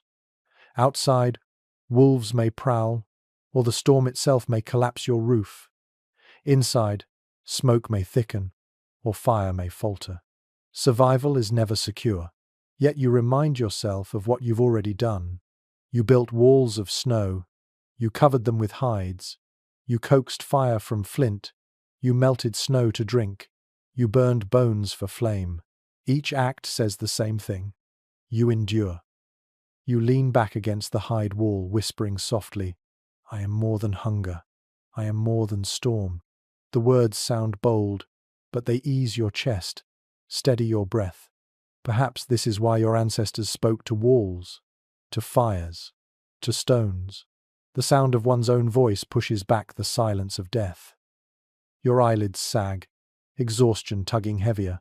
You curl tighter, stone warm at your chest, fire crackling on bone fuel. The storm roars outside, but inside you whisper one last line before slipping into half sleep. Let smoke carry me, but not yet. The smoke from burned bones lingers, acrid in your nostrils, but the fire still lives, defiant in its glow. You shift on your bedding, feeling every ache in your limbs, every hollow pang in your stomach. Survival has whittled you down to simple truths. Breathe, drink, feed the flame. And yet, as you lie there listening to the storm batter your walls, your mind drifts further to the thought of what comes after, if you endure until the blizzard's end. Archaeological evidence shows that Ice Age groups rarely stayed long in one place. Hearths and shelters were temporary, abandoned when weather shifted or resources waned. Some sites reveal layers of occupation, fires relit in the same spot year after year, but others show fleeting marks, a single night's scrape against death. You wonder if your den will leave a trace. Will someone one day dig through snow-pressed earth and find your fire's ashes, your cracked bones, your spiral pendant? Or will the storm erase you utterly? You feed another branch to the fire, listening to its hiss. The thought presses heavy. Survival is never permanent. The storm may end, but another will come. The question is not if, but how long you can continue. Your ancestors must have felt this same cycle, always endurance, never peace. Yet still, humanity endured. That truth steadies you. There is a curious tradition recorded in later nomadic peoples. Before moving camp, they would leave behind small tokens, stones stacked, bones arranged, scratches carved. These were not only signs for others, but offerings to the land, gestures of respect. Perhaps the message was simple. We were here, and we leave alive. You think of that as you hold your pendant, wondering if you too must leave a sign when the storm passes. But scholars still argue whether Ice Age people marked places for ritual or for memory. Were such signs prayers, or just signals for return? The debate remains unresolved. Yet as you trace a spiral into the ash with your fingertip, you know it feels right to mark the moment. Even if no one ever sees it, the act itself affirms your existence. The storm presses louder against the roof, snow groaning under its own weight. You tense, glancing upward, but the braces hold. Water drips steadily down the grooves, and your bedding remains dry. You exhale in relief, whispering softly, "Not yet." Each repetition of those words has become a spell, a thread binding you to life. Your hunger surges again, sharp and cruel, but you distract yourself with thought. You picture the moment after storms ended for your ancestors. Snow settling, sky clearing, mammoths revealed on the plains, their tusks glittering in sunday. Hunters would step from their shelters, blinking into light, gripping spears sharpened by long nights, and they would hunt, not only for food but for continuation. You imagine yourself among them, joining the chase, your hunger turned into action instead of emptiness. An odd tidbit surfaces. Some legends claim the storm itself birthed prey that mammoths emerged from snowbanks, as if sculpted by the blizzard then set walking. Perhaps such tales softened hunger, turned fear into promise. You smile faintly, whispering, "If you birth them, let them walk my way." The fire crackles louder as another branch catches, shadows rippling across the hides. One looks like a mammoth, tusks curving along the wall. You reach out with your hand, tracing the air as though stroking its flank. For a moment, hunger eases, replaced by wonder. You sip melted snow again, filling your belly with warmth. Water soothes but cannot sustain. You remind yourself that when the storm breaks, you must walk out and find food. Berries, roots, fish beneath ice, even bark chewed for sap. Archaeological traces of all these endure, proof that your ancestors ate the world itself in scraps. You will too. Still, fatigue weighs on you. Your hands tremble as you hold the vessel, your head drooping. You curl tighter, pendant against your chest. Fires glow soft on your face. The storm may rage endlessly, but inside, you whisper once more, voice faint but steady. "I leave my mark. I keep the flame, I am not erased." And with that vow, you let your body drift, half asleep, half watching shadows, knowing dawn or something like it must come. The storm does not fall silent, but it changes. You sense it before you truly hear it, the howling less sharp, the weight less crushing. The blizzard still claws at your walls, but its frenzy falters, its breath growing ragged. For the first time in what feels like forever, you believe the worst may be passing. You sit up slowly, your body heavy, stiff from days of curling and clenching. The fire burns low but steady, fed by bone and wood, its glow licking the walls in familiar patterns. You press a hand against your chest, feeling the pendant warm against your skin. The spiral there feels more than carved, it feels earned. You have turned through each coil of the storm, each circle of hunger and fear, and yet here you are. Archaeological layers tell us this truth. Storms ended, seasons turned, and life stepped back into the light. Camps abandoned in haste were later reclaimed. Families returned to river valleys, followed herds, built anew. The Ice Age did not grant peace, but it always yielded to change. You take comfort in that knowledge now. You crawl toward the tunnel, scraping away snow that has pressed inward. Your muscles ache, but your hands work with renewed determination. Light filters faintly through the wall, no longer the blank white glare of fury, but a softer grey. You dig harder, breath misting in short bursts, until at last you break through. Air rushes in, colder than before, but cleaner, freer. You peer outside, and though flakes still swirl, you see distance. The storm weakens. A peculiar note from later traditions surfaces in your thoughts. Some said storms were living things, with tempers that rose and fell like beasts. To endure their rage was to prove yourself, and when they grew weary, survivors emerged stronger. You murmur to the wind now, voice hoarse but steady. You roared, but I remained. Still, experts continue to debate whether early humans saw weather as enemy or teacher. Did they curse it or revere it? Evidence hints at both paintings of storms as monstrous shapes, but also rituals that thank the snow for water and the wind for clearing paths. Tonight, as you kneel in your den's mouth, you feel both truths at once: hatred for its cruelty, gratitude for its lessons. You return inside briefly, gathering your few possessions: the scraper, the vessel, the bundle of bone fragments, and of course the pendant. Each feels heavier with meaning now. They are not only tools or trinkets, but proof of endurance. You scatter the last of the ashes across the floor, a gesture half practical, half symbolic. The den has served you well, but it will not serve forever. An odd tidbit lingers in your memory. Some travelers, before leaving shelters, pressed handprints on the walls, as if to say, "I was here, and I survived." You have no ochre to paint with, no pigment to smear, but you have ash. You dip your hand into the cooling remains of the fire and press it firmly against the hide wall. A black print marks the surface, rough but clear. You nod. That will be your record.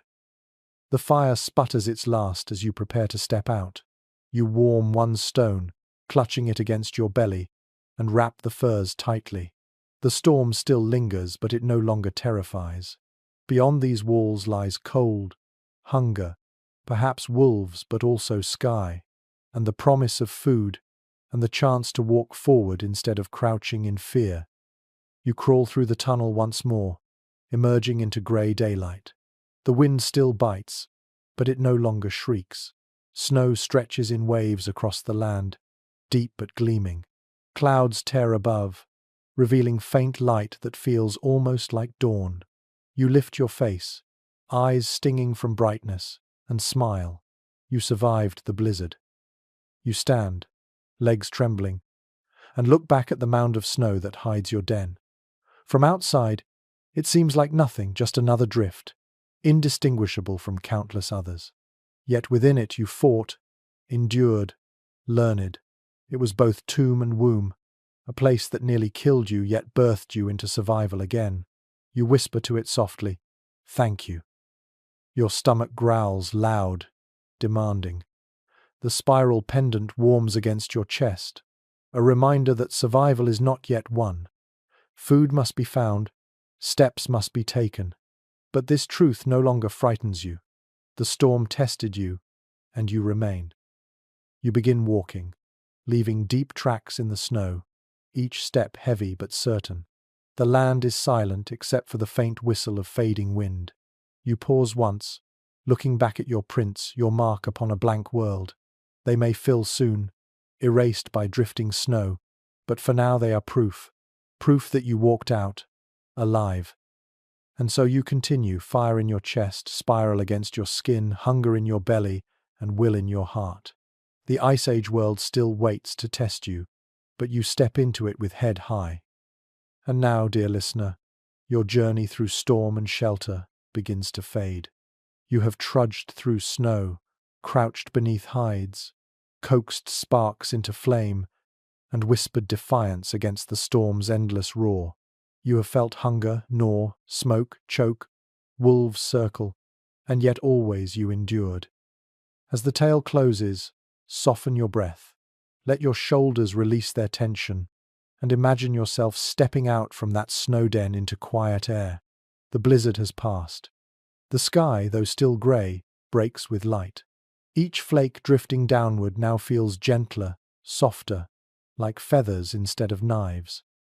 Picture yourself standing on that endless plain, fur wrapped close, pendant warm against your chest. The fire may be behind you, but its glow still lingers in your bones. You are weary, yes, but safe, and the silence after storm is sweeter than any feast. Let the snow stretch away in calm waves. Let the cold feel distant, harmless, more like crisp air of morning than the suffocating weight of blizzard. Above you, clouds part wider, showing pale sunlight, a promise of days beyond. You walk slowly, steps steady, but your spirit feels lighter with every breath. And here, in the warmth of your room, you can imagine curling back into your bed, as if it were that den of snow, safe, sealed, quiet. The wind outside your window cannot harm you. The world's storms may rage, but in this moment you are wrapped, protected, carried. So let your eyes close now. Let the last embers of this story glow in your thoughts, fading into calm. You have endured the blizzard. You have walked out into quiet. And now, all that remains is rest. Sweet dreams.